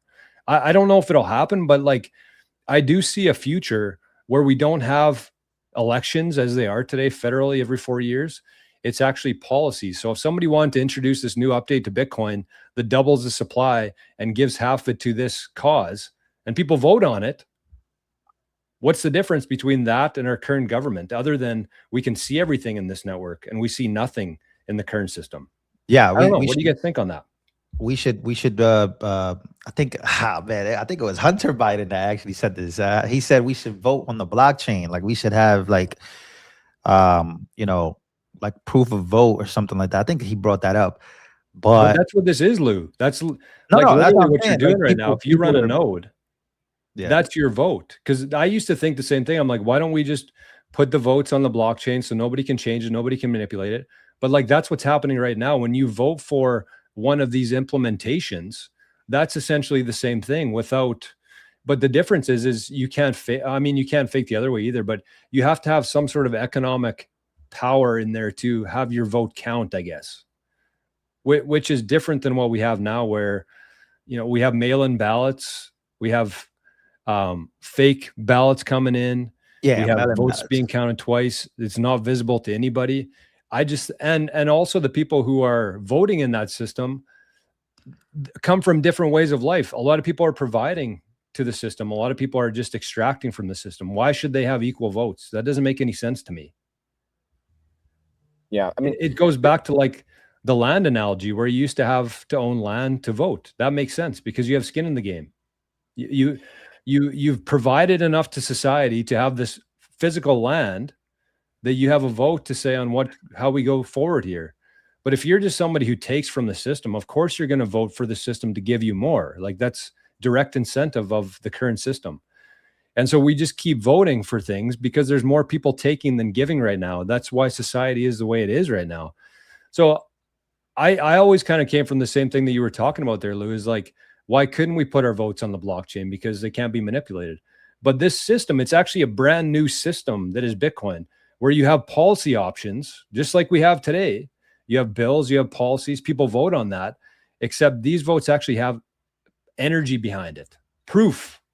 They have proof behind that, because you can't vote. You could spin up 10,000 nodes. To me, that's the equivalent of mail-in ballots, because you say, I can just buy a whole bunch of nodes, spin them up and point it towards this implementation. Well, that's like mail-in ballots, and it doesn't count in Bitcoin because there's no economic power behind that vote. So I just think that it makes sense. And we're just kind of at the point now where it sounds like a crazy concept, but I think it just makes a lot of sense. So usually, like we've been talking about, truth wins, nature wins, things that make sense and are efficient usually win over time. Yeah. I mean, they do. I come from the different angle of there's going to be, I mean, I remember years ago thinking of, yes, on the block. There's people building that right now too, by the way. They're not building on Bitcoin. I don't know how you would put that on Bitcoin and have it on the time chain. Now we get into the whole spam thing. We get into all of that and blowing the blockchain or time chain. I don't know how we do that. I don't know how that's solved. I think there is some way that ends up being done. Paper ballots, at least, look like to be the best thing, the easiest thing to do, actually, ironically, with all this. But I digress. I think there's nuance to it, Jor, and there's, unfortunately, this goes back to the timeline thing of, like, in the long run, I think maybe 100 years from now, or it's 1,000 years from now, like, hopefully we do get to a place like that. Like, I've gone down the rabbit hole numerous times, what Elon Musk said a few months ago of, we don't even have money someday. But then you start going up the chain because infinite energy, and energy is so like, we all have small, SMR or small reactors in our house or around us or whatever. So like, we all have infinite energy, and if everything is in essence free, I think society maybe gets to a point like that where, like, what are we fighting over? I just don't know when that happens. And so the whole bridge of getting from here to there, I don't know. Now, going back to the founding fathers, and I think you and I might have talked about this yesterday, this is where, if we had a new continent where Thomas Paine, these guys were actually writing about, like, what should we do? Like, what system should we give ourselves? It's a republic if you can keep it. If we had that ability, if we went to Mars and into a new place, then yeah, I agree. I think maybe you could, hey, we're on the Bitcoin, we're doing this, and but at some point, it's just because we can't follow the 10 commandments. Now we have to start going down the pecking order of, there's got to be some type of governing rules, and this is where I'll fight with my anarchist buddies of, when you have, and I'm not saying that you advocate for anarchy, but when there is government trying to organize things, it's just, or no one trying organizing anything. It's just the biggest, baddest guy, democracy, mob rule, or Genghis Khan comes in and says, well, hey, I'm bigger than you, and this is what's going to happen. What are you going to do about it? That to me is where you have to have some semblance of, I don't know, everyone having firearms, there's going to be some type of rule of law or some type of system that keeps a checks and balances. That to me is, and it's a great conversation, because again, I don't know what the right answer is, because this is a future system. And this is what's hard for Bitcoiners, because we're talking about the future. We live in the present. We talk about the future constantly, and this is what makes it very difficult for all of us to live. And this is what makes it very difficult for a lot of people to resonate and relate to us, because they're like, dude, you guys are psychopaths. Like, what are you talking about? So yes, it's like, yeah, I mean, how do we bridge this, right? So like, that's, and the federal government thing, I would trust them in that sense, like in that world. If it was maybe more localized, maybe not, federal is not the right answer, but I think the nation states, I think things break up over time too. If we're talking on 100-year or 1,000-year timeline, absolutely. The nation states, all these things go decentralized more and more and more, locales, the 50 states, that type of generation, or that type of institution where we had 50 countries, they unified under one federal constitution to say, hey, here's some limited powers of this overarching government. They're supposed to protect the borders, keep things safe. That's about it. There's a couple of things, but that's it. So again, I don't know how we get from here to there, Jor. It's obviously very nuanced. So yeah, I mean, here's the thing for me is, like, I'm not sitting here waiting for that system to tell us that there's a new system called Bitcoin. I'm thinking this is just something that kind of naturally evolves through time, of distrust, of elections that aren't accurate, of governments continuously lying, and not even lying anymore. Like here in Canada, we have people on the streets, homeless, addicted to drugs, freezing to death, stealing. Crime rates are up, mass immigration coming in here, and we're sending $90 million or $900 million to Ukraine. Like at some point, people are just like, okay, that's enough. Like, I'm done with this. And I just don't see them ever going back into that system once they leave it. And I think that Bitcoin is the only fair chance that we have to actually push this thing forward. But I'm not relying on, like, the Republican Party to write a bill that says now we vote on Bitcoin. It's just that everything that they have has turned to shit. The real value, they have nothing left of that. And the people are like, hey, here's a system. And again, it's not even us really announcing that. It's just like us running nodes and voting on the implementation, the policy that we want. And it just turns into something that resembles today, except with 100% transparency. You need power though, right? So that's the whole, and I think you and I talked about this too. This is where Bitcoin. That's why thank you for saying this, because this is, I was bringing back the title of the show, which is Bitcoin is $647 10 years ago, and in 10 years from now, it'll probably be $6,047,000 US. And so someone might ask, well, how the hell do you know that? You can't just look at the past. Well, all you have to know is two things. If Bitcoin stays decentralized and secure, which we know is the most secure computer network protocol to ever exist in human, it's the most secure, smallest attack surface asset protocol on Earth. So everyone can agree with that. Boom. We know governments will print, they have to, it's a debt-based system forever. So I know, therefore, humanity, the truth will prevail. Humanity will keep coming to Bitcoin over time. So that's how we know that, exactly. Number one, just to bring it back to the beginning of the show. Okay, so that's number one. Number two is, like Lou mentioned, and Jerry was talking about too, getting wealthy over time. There's no better persuasion than someone getting wealthy and being like, hey, look at the shit I just did. Look what I did. Look how I changed myself and became a better person. I got wealthier. Oh, it's Bitcoin that helped me do this too, X, Y, Z. And then those Bitcoiners acquiring more legacy assets, getting into politics. This is where the libertarian, a lot of Bitcoiners get it completely wrong. They run away from politics. They go into the corn stalks and disappear like it's Field of Dreams, like I've said 100 times.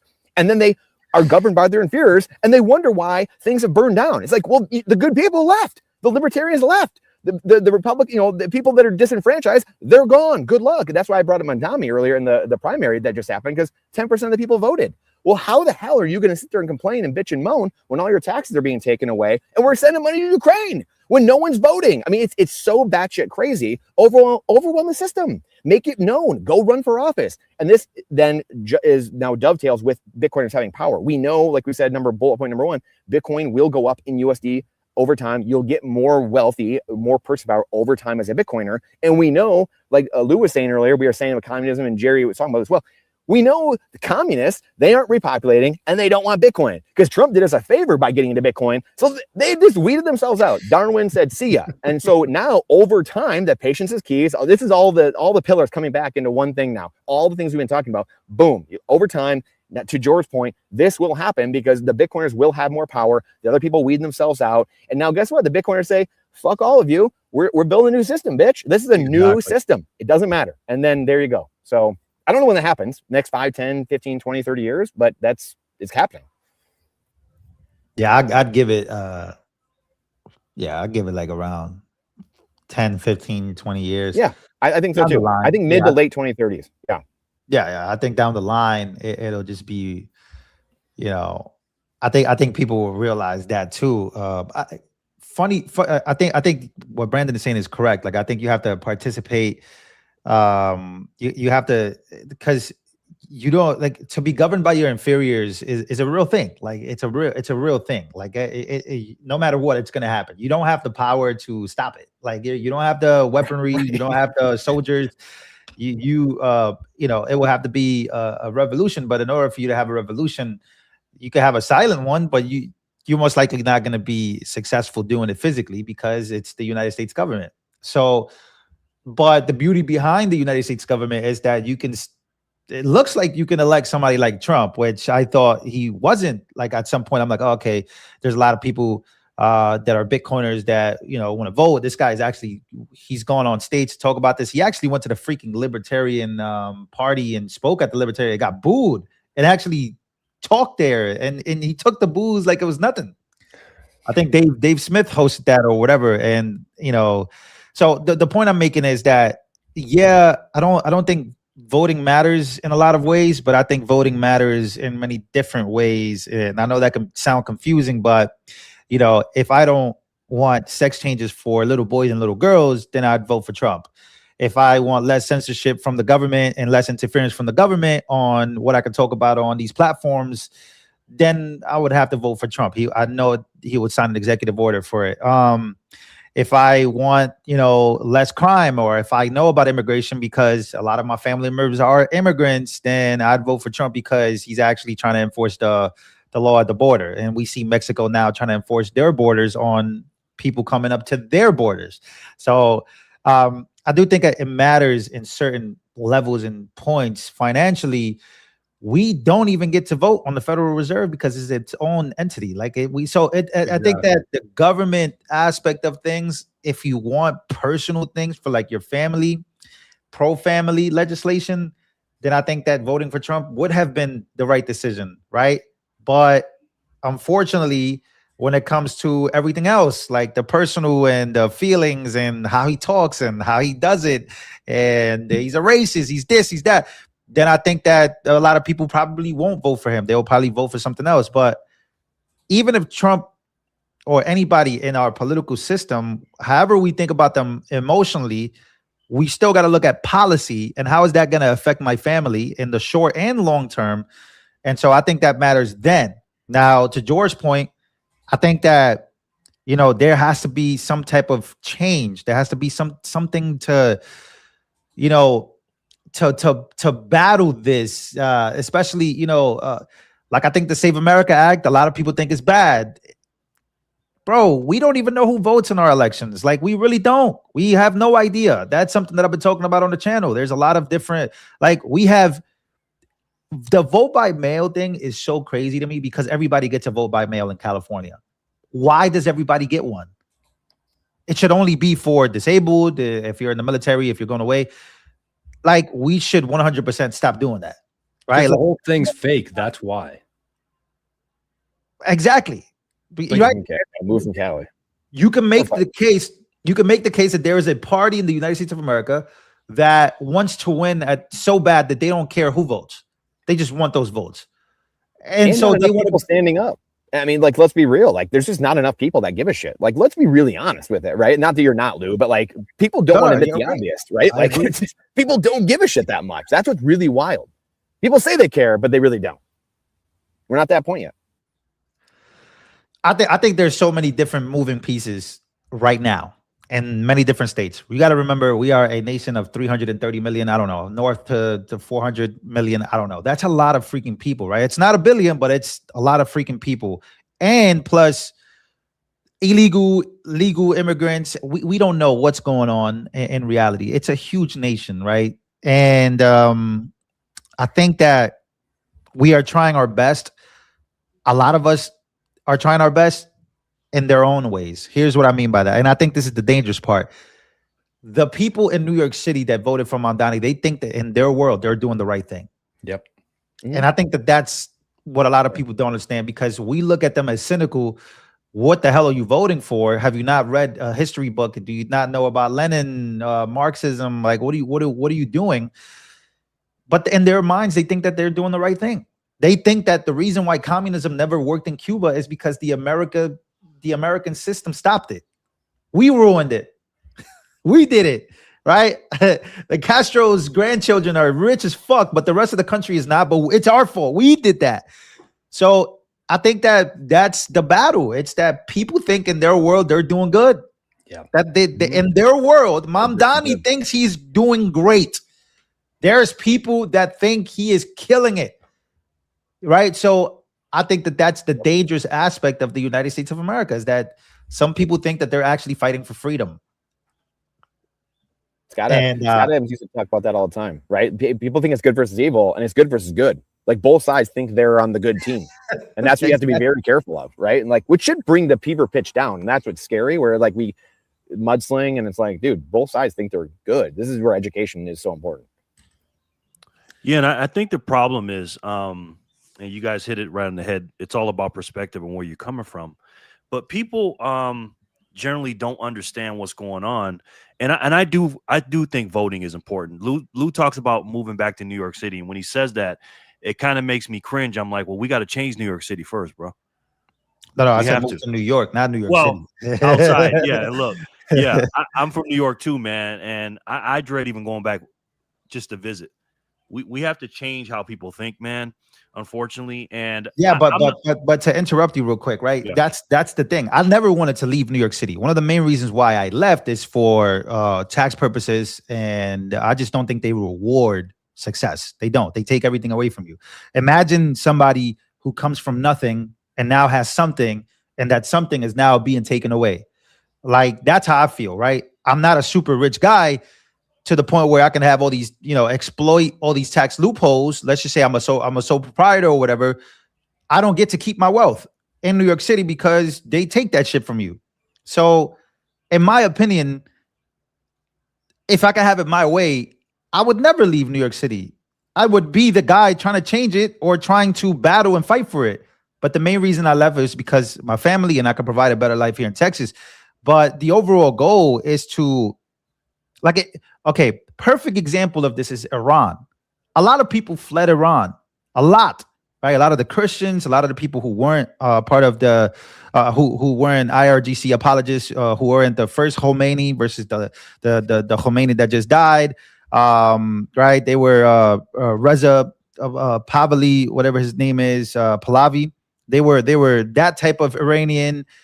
But you got to understand, like, a lot of these Iranians left. A lot of the Iranians calling for the Iranians in Iran today to go up in arms. Like when Trump sat there and he said, Iranians, this is your time to fight back. Who was he talking to? Because most of those people left.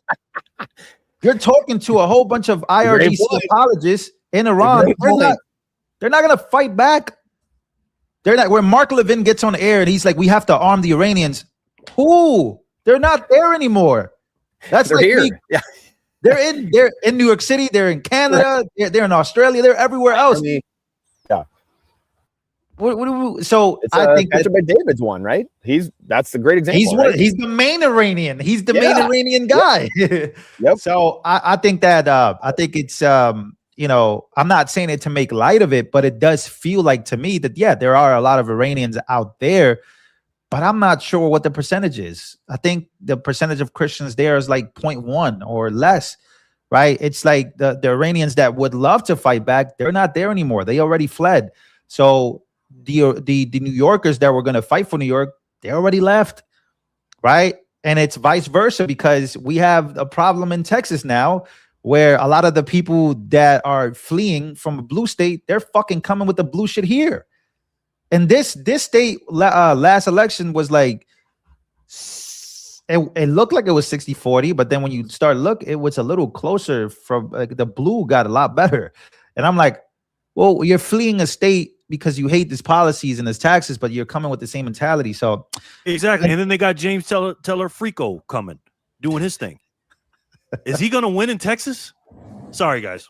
I think he has a huge chance. I think he has a huge chance. We got a Democratic Senate.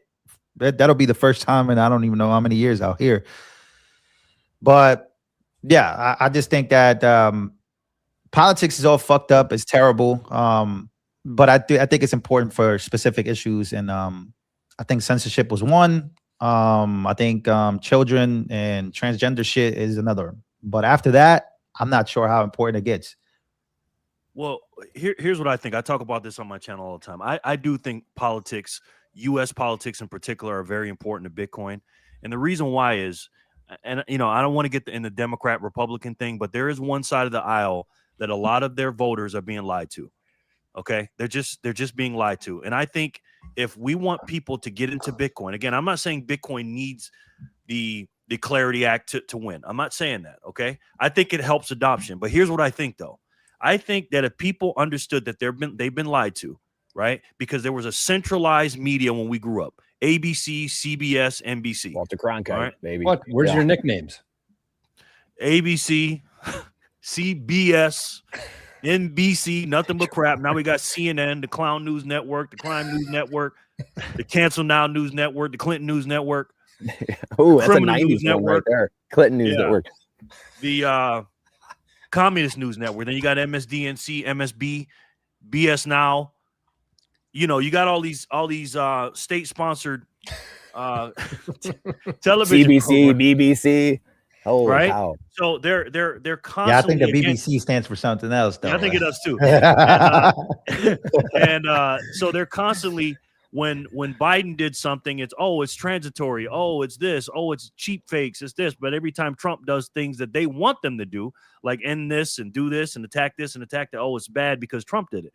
But the problem is, the reason why we want the right administration, and again, I'm not saying Republicans are good. I am not a Republican. I come from America first. I'm God, family, country, Bitcoin, in that order. So if you look at the country and say, okay, well, speak American, not English, country? By the way. Yes. Trump just changed that too. Yeah. So the thing is, if we want Bitcoin adoption, we need policies. Bitcoin is ran by people. It is money of, for, and by the people, like our government is supposed to be. It's a little bit too big. You saw what they did with Elon Musk and Doge. They chewed him up and spit him out, right? But we need the correct. I'm not saying we need the policies, but in order for us to get laws into Congress, because again, we quote unquote have the power right now, quote unquote. Even though Republicans all the time are not America first, we do. Republicans right now have the House, the Senate, the executive branch, and allegedly the judicial branch. So we need these legislations and these policies that are Bitcoin friendly, because again, we have the biggest reserve in the world for America, right? I want a system that's built on top of Satoshis. That's what I want. So in order to do that, and I heard too, I don't know if you guys heard this. Did you hear that the U.S. government moved some Bitcoin over to Coinbase yesterday? I don't know what that was all about. I saw that. It could be two things. It could be that they're freaking going to sell, or that's for the Bitcoin strategic reserve. I don't know. Exactly. So I don't know what they're doing, but what Trump did to me, and I say this all the time, Trump is our first Bitcoin president. He is. I think he's going to go down in history. Now, he's a Bitcoin maxi. Is he crazy with it? I don't know. I think Trump is a very, very smart man, and I think he understands Bitcoin better than what he's letting on. I think Trump, with the stopping of the bleeding, a.k.a. I'm not selling any more Bitcoin. That's the number one thing he did when he came in for Bitcoin, that is. He freed Ross. He stopped Bitcoin from being sold. He separated Bitcoin in the strategic reserve versus the crypto, because he's not buying any more crypto, he said. I don't know if he's buying Bitcoin. I'd like to see proof of reserves of that. But he's saying, hey, we're going to get the strategic Bitcoin reserve through Congress and passed into law. I think if we get the Clarity Act passed into law, we do not want Democrats into power again. And again, you saw what happened to the wallet of Satoshi. You saw what happened to the people from Samurai Wallet. You see what these people will do. They'll stop you from mining. They'll ban custody. I'm not saying they can stop Bitcoin. They can't stop the network. But Texas, your state, Lou, we're one of the biggest, miners in the world. I think a third of the mining comes from the United States, and a big portion of that is from Texas. What if James Telefrico or Elon AOC comes in power? You think they're going to say, hey, let's keep mining going? You think they're going to say, hey, let's do? No. James Telefrico is going to be like, no, we need to stop that, because men can do, women can do what men can do and all this other stuff. They're going to stop that. So again, I'm not saying Bitcoin needs politics. We need the Clarity Act, but it'll make it a lot better if we. It would. That's what I'm saying. I'm not arguing that. Yeah, it would. Yeah. We need we need freedom in this country. The Democrat Party is against freedom. Okay, that's why the Chinese Party and the Democrat Party line up perfectly, because they're part of the anti-freedom. Hey, the socialists want to say in that too, Jerry. The socialists want in. The DCA, the DSA said we want in. The Democrat Party is not the DSA and Democrats. That they're not the same thing. It's going to be good, right? It's going to be good though. I mean, this contrast is huge for people to see. We just need to get back to common sense and say, okay, what's best for the country? What's best for freedom? What's best for people's personal sovereignty? Right now, I'm not saying Trump is perfect. I agree with Trump about 80% of the time. I'm not with a lot of the stuff he's doing, but again, we just need to come back to common sense. Period. Yeah, I mean, this is the other part about the Clarity Act. The one thing that I think that is important about the Clarity Act is I forget what it is called now. George, you might know, the BCA or BRC, the software developer. There's something that they jammed in there about the software developers, and I think the Bill and Keone and stuff like that. That's in there about protecting that. So that's an important thing just on its face. That we have to continue fighting. Obviously, is that base level first principle stuff, because that's the big thing. But it's tough too, because as bad as like a Joe Biden, like an auto pen is for in a lot of regards, there's also like when you take a president off of Twitter, which again is unheard of. We've talked about this, right? But it also necessity is a mother of all invention. And unfortunately, like that's when people get off their ass and do things. Like we sit here every day and yell about stuff, and not a lot of people do anything. And then all of a sudden, people have their freedoms. And now, how COVID didn't wake up more people and people getting welled into their homes, that's beyond me. But that was just the first step. Then you have people getting demonetized or people getting kicked off things. And so now we have Nostr. Now you have, the Parler thing got taken out of the app stores. And then Truth Social came out. And we talked about the node stuff. Like the more decentralization we have, the more implementations, the more versions there are for people to go somewhere, the better. And unfortunately, for whatever reason, humans just We need to touch the stove. We need to wait. We just wait until dumb shit happens. And then all of a sudden we're like, okay, I guess we need to like figure this out. I guess that's what's frustrating. It's frustrating for us. Like every, day you show up and you do this stuff and you're getting frustrated because it's here. Someone says, well, why didn't someone tell us? Well, how could we have seen this? And it's like, well, there's a lot of people that we were bitching and yelling about for 40 years or 4 years or for the last 4 months, and no one did anything. So I think that's what's frustrating. That's what's frustrating for me, at least. And can you imagine if Elon Musk didn't buy X? Oh, that was the other thing. Thank you. I knew I was missing something. My goodness. Yeah, that was a big moment in our history. I think as a country, especially moving forward, him buying X. Let me ask you guys a question. I'm seeing this. I'm seeing this New York Post. I think I'm going to do a video on this of Zoran, of the dramatic exodus of millionaires and billionaires, and causing nearly like an $11 billion loss in tax revenue. At what point does the middle class and everybody realize that once they run out of billionaires and whatever millionaires to tax, that they're going to be the last resort to get fucked? Like, bro, that is a very dangerous game, because you need money. Like you have to have right. So what he's trying to do, obviously I have to go through the state as well, but they want to tax the rich, or they want to do these things, but they need money to do it anyways. Where are you going to get the money? $11 billion in lost tax revenue, and then a lot of people aren't paying their rents there, and a lot of people aren't even paying taxes in New York because of him becoming mayor. And the enforcements are going to be, what are they going to do, right? Like, it would have to be up to the mayor. It would have to be up to the governor as well to really enforce, go into people's homes and try. I don't know. I think it's a crazy, silly game being played. Anyone in New York have firearms anymore? Or they all they're like, you guys do gun buyback programs? They get rid of them all there? I don't know, man. I'm gonna be honest. I don't know what's going on. I don't know what's going on. But I didn't see this stuff imploding this fast, but it wakes people up. It has to. Yeah. I mean, it's going to nowhere implode. Else to go. Yes. And you have to embrace it. And this is where I think, like, again, coming full circle with all this, the vibes, the energy, us talking about these things, leading, so many Bitcoiners are whatever, they create content, they write books, they do podcasts, everyone, the four of us here, all the people in the chat, just being that contrast up against society, saying, hey, we have a hope for the future. We have a vision. This is where things are going and headed. And then the contrast of everything falling apart, which is going to keep doing, the printing, all that's going to keep happening, that you have to print right through all this. And it's going to speed up even more. We are at the exponential part of the debt curve. So it's going to speed up. It's going to get crazier. And like, we want to stop it. I know, me personally, I'm speaking for me. Like, I want it to stop. I'm sure you guys do too. That's why we're here. Otherwise we wouldn't be. Like, I would just like go into the field of dreams and just be invisible, like some people do. And I didn't care about other people, but I do. I just, unfortunately, I care about what happens to the people around me. And it's just like, you want to stave that off, but unfortunately, it has to happen. It's got to implode. And we're there to be the ship, the life raft off the Titanic, and scoop people out of the water as they're jumping off. Like, that is our job in life. And so we have to embrace it. Yeah. I wanted to read this real quick. Brandon, I think you're correct on that. I think, again, going into the field, by the way, shout out to the Field of Dreams. But this is what somebody's that's a Field of Dreams. I don't know if you've seen the baseball game between the Yankees and the White Sox there. It was great. I think that's the Field of Dreams you're talking about. They have the movie, and then they did it. Yeah. So they have like this. I think every year they do a game there. Oh, those games are magical. So but I'm a huge baseball guy. I played at a high level, but didn't make it. I didn't make it. I got some friends in the MLB though. I got about 4 friends in the MLB. But anyways.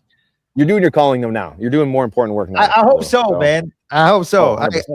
So this was the rebuttal. So the post, the reason why I'm showing this is because, all right, so we see that there is New York City's dramatic exodus. So this is the headline coming from New York Post. Somebody's rebuttal, I always look at rebuttals here. Somebody's rebuttal and comment was, the study released Monday by the Citizen Budget Commission showed that the Empire State's share of the nation's millionaires dipped between 2010 and 2022. Basically saying that this has nothing to do with Mamdani, what's already happening. But they don't get it. New York City has been under mayoral control for how many fucking years, right? I mean, during Democratic mayoral control, right? Yeah. The Democrats So you're basically making the point exact is that, okay, let's just remove Mamdani and socialism. New York City has been losing millionaires for a very long time because of its policies. Like the whole entire city is run by Democrats. There's not even one Republican fucking seat. Like it's all literally Democrats. It's just now you have an extreme Democrat who at this point, you know, is freezing rents. He's doing all these things literally in the name of communism. Eric Adams looks sane right now, Lou. But Eric Adams was terrible. He was bad. Like these people were so bad. Like they were bad. They were bad. They were bad, bro. They're terrible. Policy wise, they were just bad. And so they just went from bad to like 10 times worse.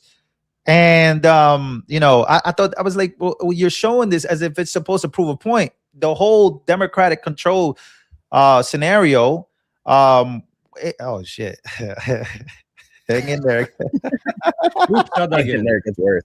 That's what we just said, right? There you go. Hang in there, gets worse. Buckle up.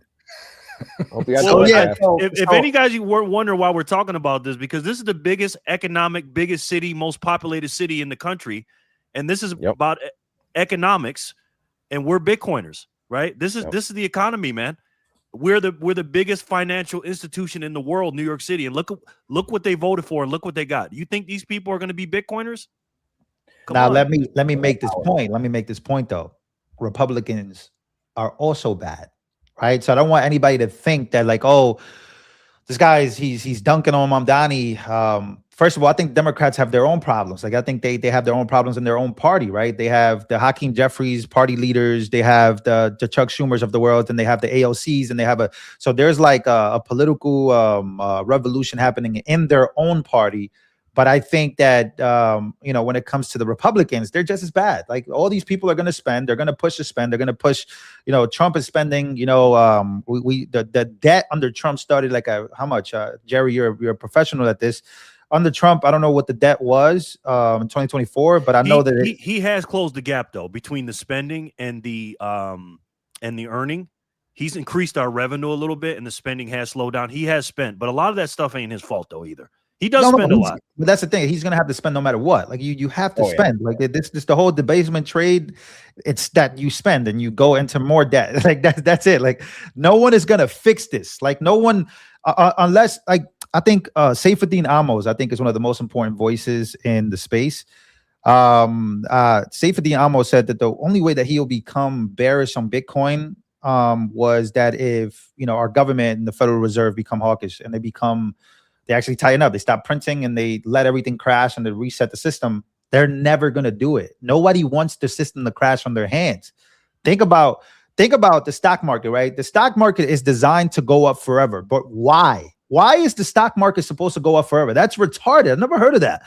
But the only reason that happens is because of infinite money printing, and the debasement trade is a real thing, and people participate in that. Now, because of Kevin Warsh coming in, there's some people that are like, oh, well, when the Fed becomes hawkish, it's bearish for all risk assets and assets, period, right? Because a hawkish, you know, if you tighten up the money supply and you stop printing, it'll be great. Like that's great. That's a great thing. It might not be great for Bitcoiners. It might not be great for everybody, but I think you're trying to fix the money. I think that's great, but it's never going to happen because the whole system is designed to never happen.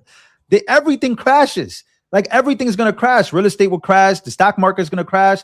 And Trump would 100% revolt. Like he will drop a bomb on somebody's head in the United States of America before that happens. And can you guys share my screen real quick while he's talking? I want to show. Go ahead. I'll take mine out.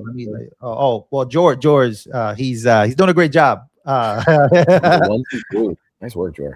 Okay, go ahead, Lou. No, that's it. I was just saying like that. You know, their job is just to keep the debasement trade alive. You know, to keep printing, and unfortunately they can't stop, right? That's just it just is what it is.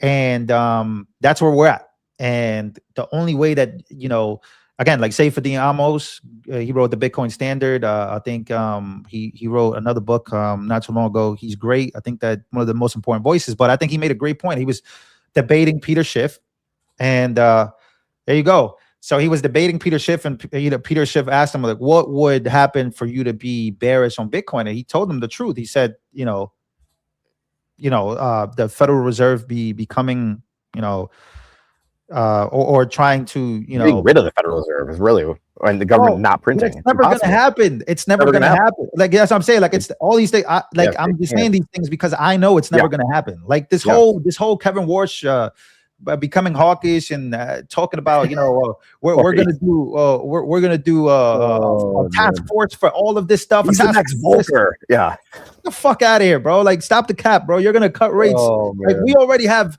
the betting markets are pricing in cutting rates in November. Like, bro, you're going to cut rates, bro. That's what you're going to do. Like, you're going to do your job. Like, you're not there to make the money better. You're there to continue on this trade and, try to do your best. Like, I don't know, like, show face. But at the end of the day, it just is what it is.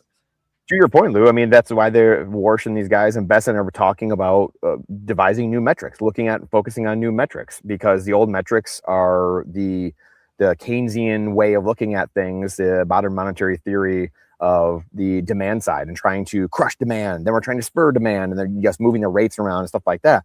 They're going to the supply side, so I don't know if you want to call it supply side economics, but they're going to, hey, how can we produce more things? The housing, how can we bring housing down by unleashing? But that takes a long time when you do supply side. It takes time. And that's the problem. Everybody wants things fast. And Correct. they don't want, and I love what Trump's doing. Up against manufacturing takes a long time. They're time. Up against it. Yes. Yeah. It's a bold move. I mean, it's the only thing. It's a real move to make, but it's bold because, and we've said this about the war stuff too.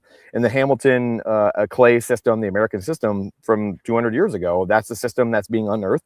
We've talked about it numerous times, and just the last 6 months is really when I started putting it together and seeing it too, because they all talk about it, but no one pays attention to it. You almost don't hear it anywhere. I mean, no one says it. Just like the words go right through people's head, and they don't hear it and go look back and say, what was the American system? What was the Hamilton system, the Clay system?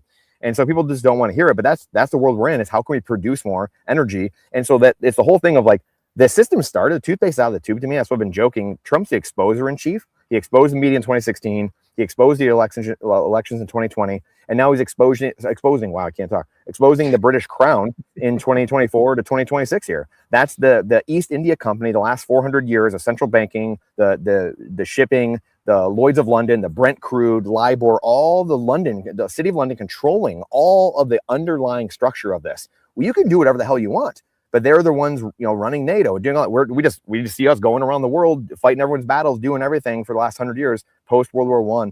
Well, here we are. We're fighting. We have not stopped fighting 1776, and we have not stopped fighting World War I, World War II, and it's the end of that era. And they've exposed it, but they're not. To your point, Jerry, they're not going to be the ones to finish it. Like Trump's 80 years old. Yeah, there you go. And that's a system that's being exposed now that so many people are starting to slowly wake up to, because this battle will take a while, and it's going to take time. And if you're not up the battle, then yeah, you're just going to be stuck in this communist system of, okay, I guess we're a city of London, we'll just keep raking us over the coals just like they have for 400 years, and central banking and Yahoo, fiat currencies, and give me the Democratic Socialist America. So which way? Exactly. And to both you guys' point, this is what we're fighting against right here, ladies and gentlemen. This is the money supply in America. Okay. Now it's measured by billions. So when you see, now I was born 1975. So the first time we went to 1,000 billion was towards the end of that year. So that's when we did it. Now, as these numbers go up and you see the gray shades here, these are the recessions in America. Okay. Every time there's a gray shade, there's a recession in America. Have you noticed something? The more it goes up, the more we recede, quote unquote, right?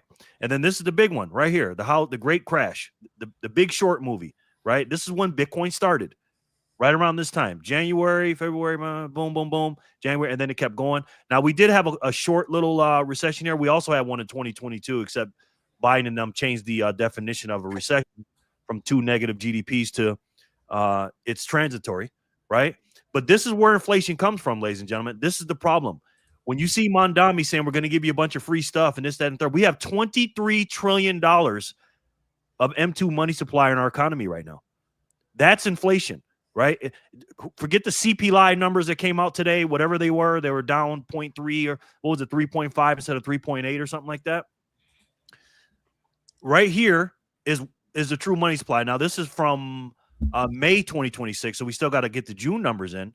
But as you can see, and me and George talk about this all the time, from February 2020, in the beginning of the scamdemic, we got 15.5 trillion, and now we're up 7.5 trillion since then. We've increased the money supply by so much. That's why everything costs so much, because so many, when people say, oh, it's supply and demand. Yeah, supply and demand of the dollars. The supply of the dollars have gone up and the demand has gone down because there's more dollars. Remember when $100 used to buy you a bunch of stuff? Now it doesn't. The $100, I tell everybody, every time I get a $100 bill, it's the new 20. As soon as you get it, it's spent. So the only thing that's going to stop this, in my personal opinion, the thing that cannot be inflated, is Bitcoin. It's completely different. Amen. Amazing stuff, boys. Jor, you gotta say something, man. You've been making the three of us run our mouths the whole time. So he's burning up. He's hot as heck right now. I know. I'm just this will probably be the last time that the four of us get to hang out together on the BTC Mastermind. Oh man. Shout out to everybody who's watching still on Rajat's channel, Robin's channel, Forrest's channel. And you guys should be over here. We posted it in the chat there. But join the main chat, youtube.com, BTC Mastermind. We can all hang out together. I think that, to me, when I see all this stuff, when we talk about the politicians, the money printing, in my mind, I have a very hard time debating this stuff and thinking about it, because I know it's done. It's done. There's no coming back from any of this. And we kind of made a couple points of like, both sides believe they're right. I agree with that. Like, I think that Democrats believe that, Republicans believe that, BIP 110 believes that, CORE believes that, communists believe that, capitalists believe that. Everybody thinks they're right. Otherwise, they wouldn't be doing that and making the decisions that they make. But here's the thing. It doesn't matter what people think. I think we're moving into a world that's going to be based around energy. And unless you have that energy, your opinion's worth fucking nothing to anybody. So that's, to me, the system that's playing out. It's tough to navigate this for my brain, because I don't know, man. It means nothing to me. But you look at that, it's like 40 trillion. That's a M2 money supply, $24 trillion. That's a joke. 40 trillion dollars. These are numbers that are just like, not even the human mind can't comprehend how large these numbers are. We're never going back to this fiat system. So it's like, to me, what's the point? And obviously Bitcoin fixes this. Bitcoin already exists. And the thing that gives me a lot of hope is that I wouldn't be comfortable talking about this stuff on the internet in Canada if Bitcoin didn't exist. Because somebody made the point earlier, is like, they can take everything from you, but they can't take your Bitcoin. And I think that when people like us understand that, because there's a lot of people on Rumble, on BitChute, on Nostr, who are talking about this stuff.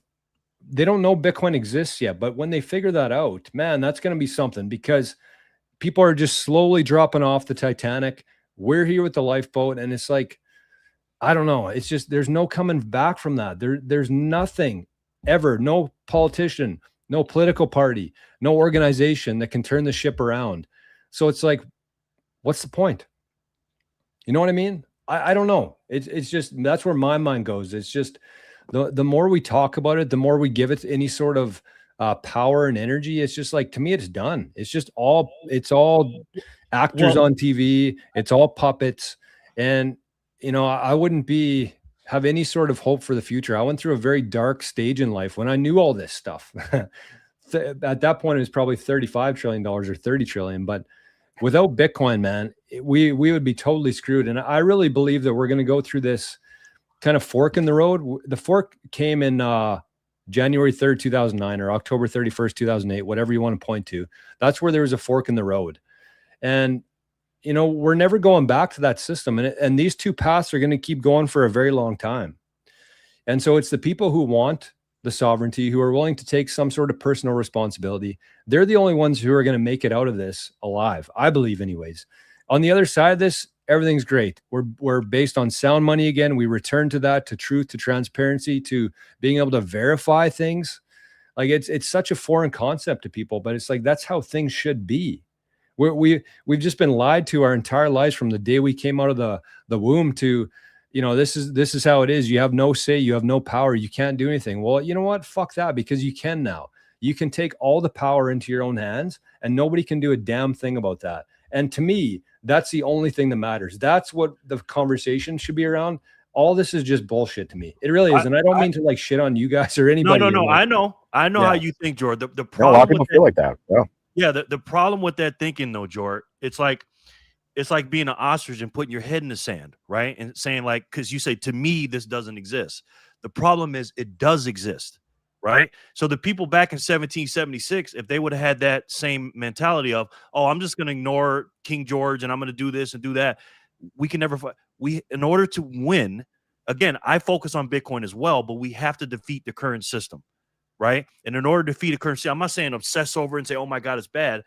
Know the problem know the problem and then fight against the problem. That's the problem right there. The money, like we still live in the fiat world. I don't get paid in Bitcoin. Okay, I do get some money in Bitcoin, but I get paid in fiat currency. When I go to the grocery store, I have to pay fiat currency. When I pay my taxes, I have to pay fiat currency. This debt saying right here, Lou, you saw this. The debt is 39.5 trillion. If you did what you're supposed to do and paid your taxes, you owe $357,000. Right?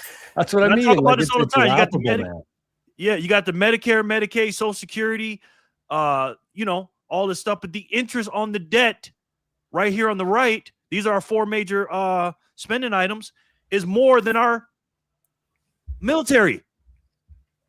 And that's not good, man. So again, we got to fight against this shit. I get it, Jor. I understand, man.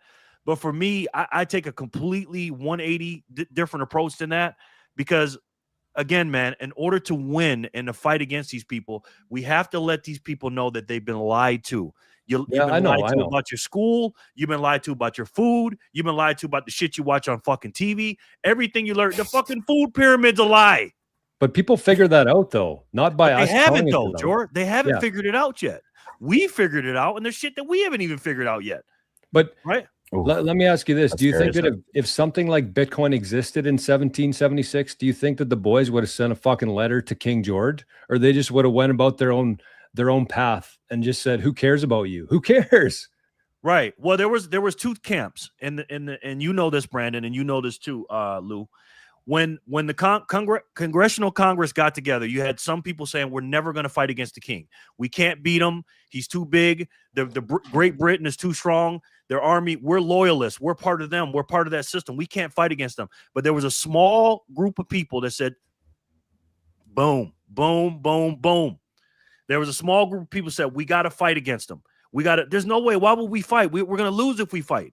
So the system that they did, they said, you know what? They said, we're going to make a declaration of independence. We're going to declare our independence, AKA maybe a Bitcoin system or whatever you want to call it. Boom. The Constitution. I love it. I love it, Lou. Lou, you come to Vegas. You coming to my Lou, house. Are you sitting on all those books? What do you got going on? Listen, Lou. When you come to Vegas, next time you come to Vegas, you coming to my house. I got some shit to show you, bro. And so I also have this one, 1 Minute with God. It's good. It's good. Yeah. You got to have your Bible up there, because we're all coming from different angles, right? Jor's coming from, hey man, just ignore the system, focus on Bitcoin and all that. But how can we defeat it if we're not focused on it? That's my thing. What do you guys think? Because me and Jor agree on everything except this. What do you guys? Do you guys think about that? I think it's multi-front war. I mean, I think, and this is where like everyone has to do their thing, right? Like I think first off, it's got to be you got to take care of yourself in the sense of, if I don't put my own mask on, I die, and then I can't help anybody. So it's like, help yourself and do what you need to do. Get your Bitcoin self custody, get your open model set up, get your privacy stack, your Nostr VPNs, like all your communication. Like that's what everyone should be doing. Because I believe like what you guys are saying, you're both right. But it's like you guys are living is like two ships passing the night. You're living in different time frames, and that's part of it too. So it's like I believe it's a saturation point we need to get to of people with FU money, like people that are actually outside the system. They're like, no, I can defend myself. I'm independent. I got a garden going. I got whatever. Now that's not for everybody, but we didn't say it had to be everybody, right? That's just 1%, 2% of the population that needs to get very pissed off, very irate, and is independent. That's a saturation point to me of people that are like, yeah, I'm free and independent. I don't give a shit anymore. And I've had it, kind of to what you're saying with the founding fathers, but there was only a couple % of them. The people that came over here were badasses, and not most of those people still just were like, whatever, that's fine. Not saying that it was what George doing, and saying like, oh, that's fine, these things are fine, because that's not what George is saying. But people were loyalists to the king.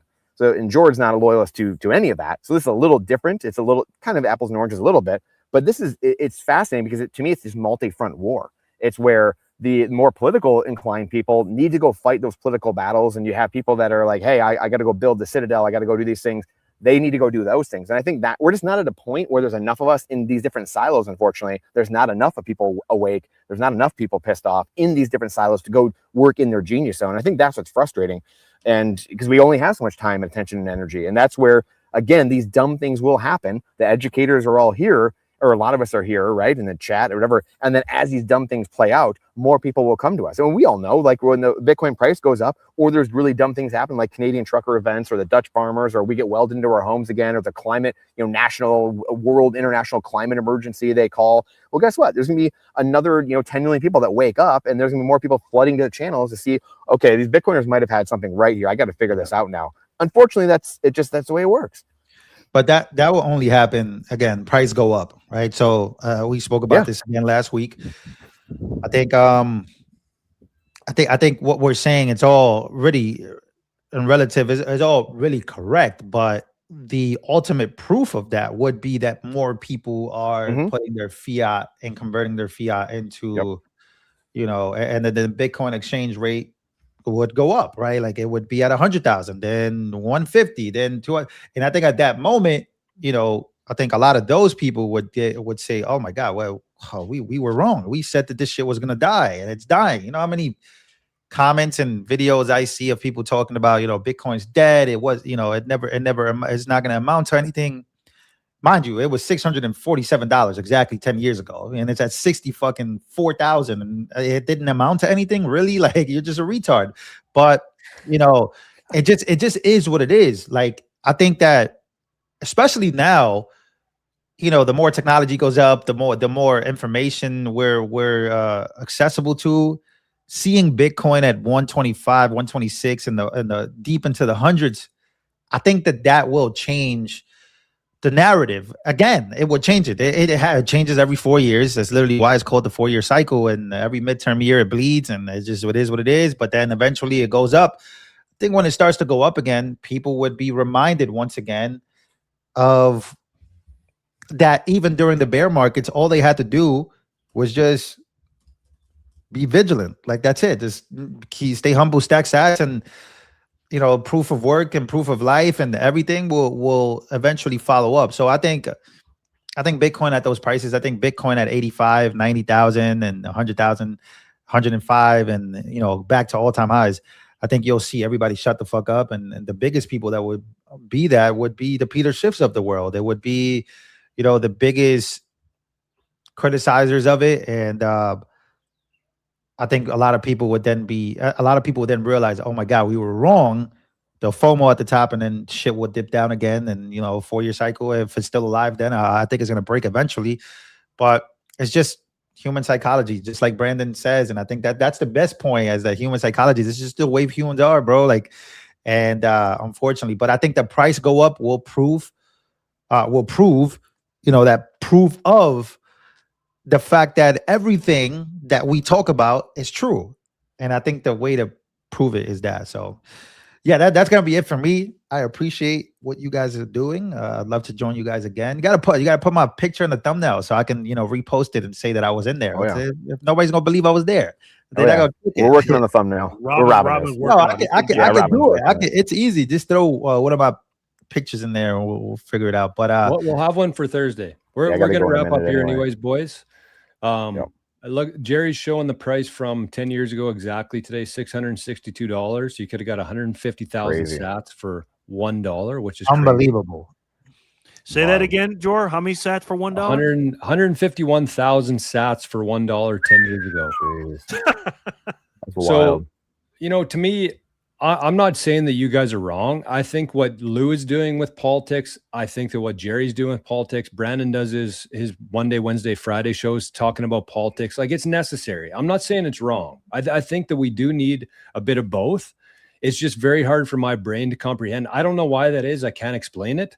But that's just where I'm at right now. So I think the one thing we'd all agree on is that Bitcoin is the solution. We just have to get more adoption. And really, all four of us are doing our damnedest to try to grow that.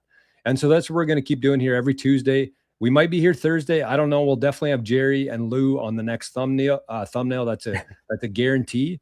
Shout out to everybody who's in the chat today. Make sure you go subscribe to the BTC Mastermind channel, and we can all hang out together. It's easy to find BTC Mastermind. I'll throw a link here. But any final thoughts, boys, before we wrap? Yeah, when we hit the stop button, Lou, stay around. You said Thursday? Yeah, Thursday. Yeah, I think it's going to be a couple hours. No, that's good. Yeah, I can make Thursday. Yeah. You heard me, Lou? I said when we hit the stop button, hang around for a second. Cool. Yeah, just great stuff, guys. Great chat today. Everyone has their place. Everyone's got to fight in their silo on the different battlefronts. That to me is the biggest thing. And don't lose faith at the end of the day. We're here to battle. That's what we're here to do. This is the church militant. This is spiritual warfare. The earth is called the church militant for a reason. And it ends, hey, when you're tapped on the shoulder and it's your time to go, then guess what? You fought the good fight, as they say. So that's what we're here to do, and what we will continue to do. They're calling us the Bitcoin Avengers. So let's I walk by faith even when I cannot see. Corinthians 5:7. So yes, sir. Yeah, great chat. Good way to end it, boys. Thank you, chat. Everyone in the chat. That was a great chat today, too. Thank you guys so much. People in the chat. We'll see you Thursday. Amen. Thanks, Brandon. Thanks, Jerry. Thanks, Lou. Great shirt, Lou. Thanks, Robin. Let's go. Oh, Jerry, too. Let's go. You guys don't even want to know the Jerry. price. You don't even want to know the price of this shit. Let's go. Let's go. Okay. Thanks, everybody. Oh, we finished yet? Lou. Oh, okay. Go ahead. No. I was asking, are we finished? Oh, yeah, we're good. I'm going to press end, then we'll chat for a couple minutes. So thanks, everybody. See you Thursday, maybe. If not, for sure, next Tuesday. Adios.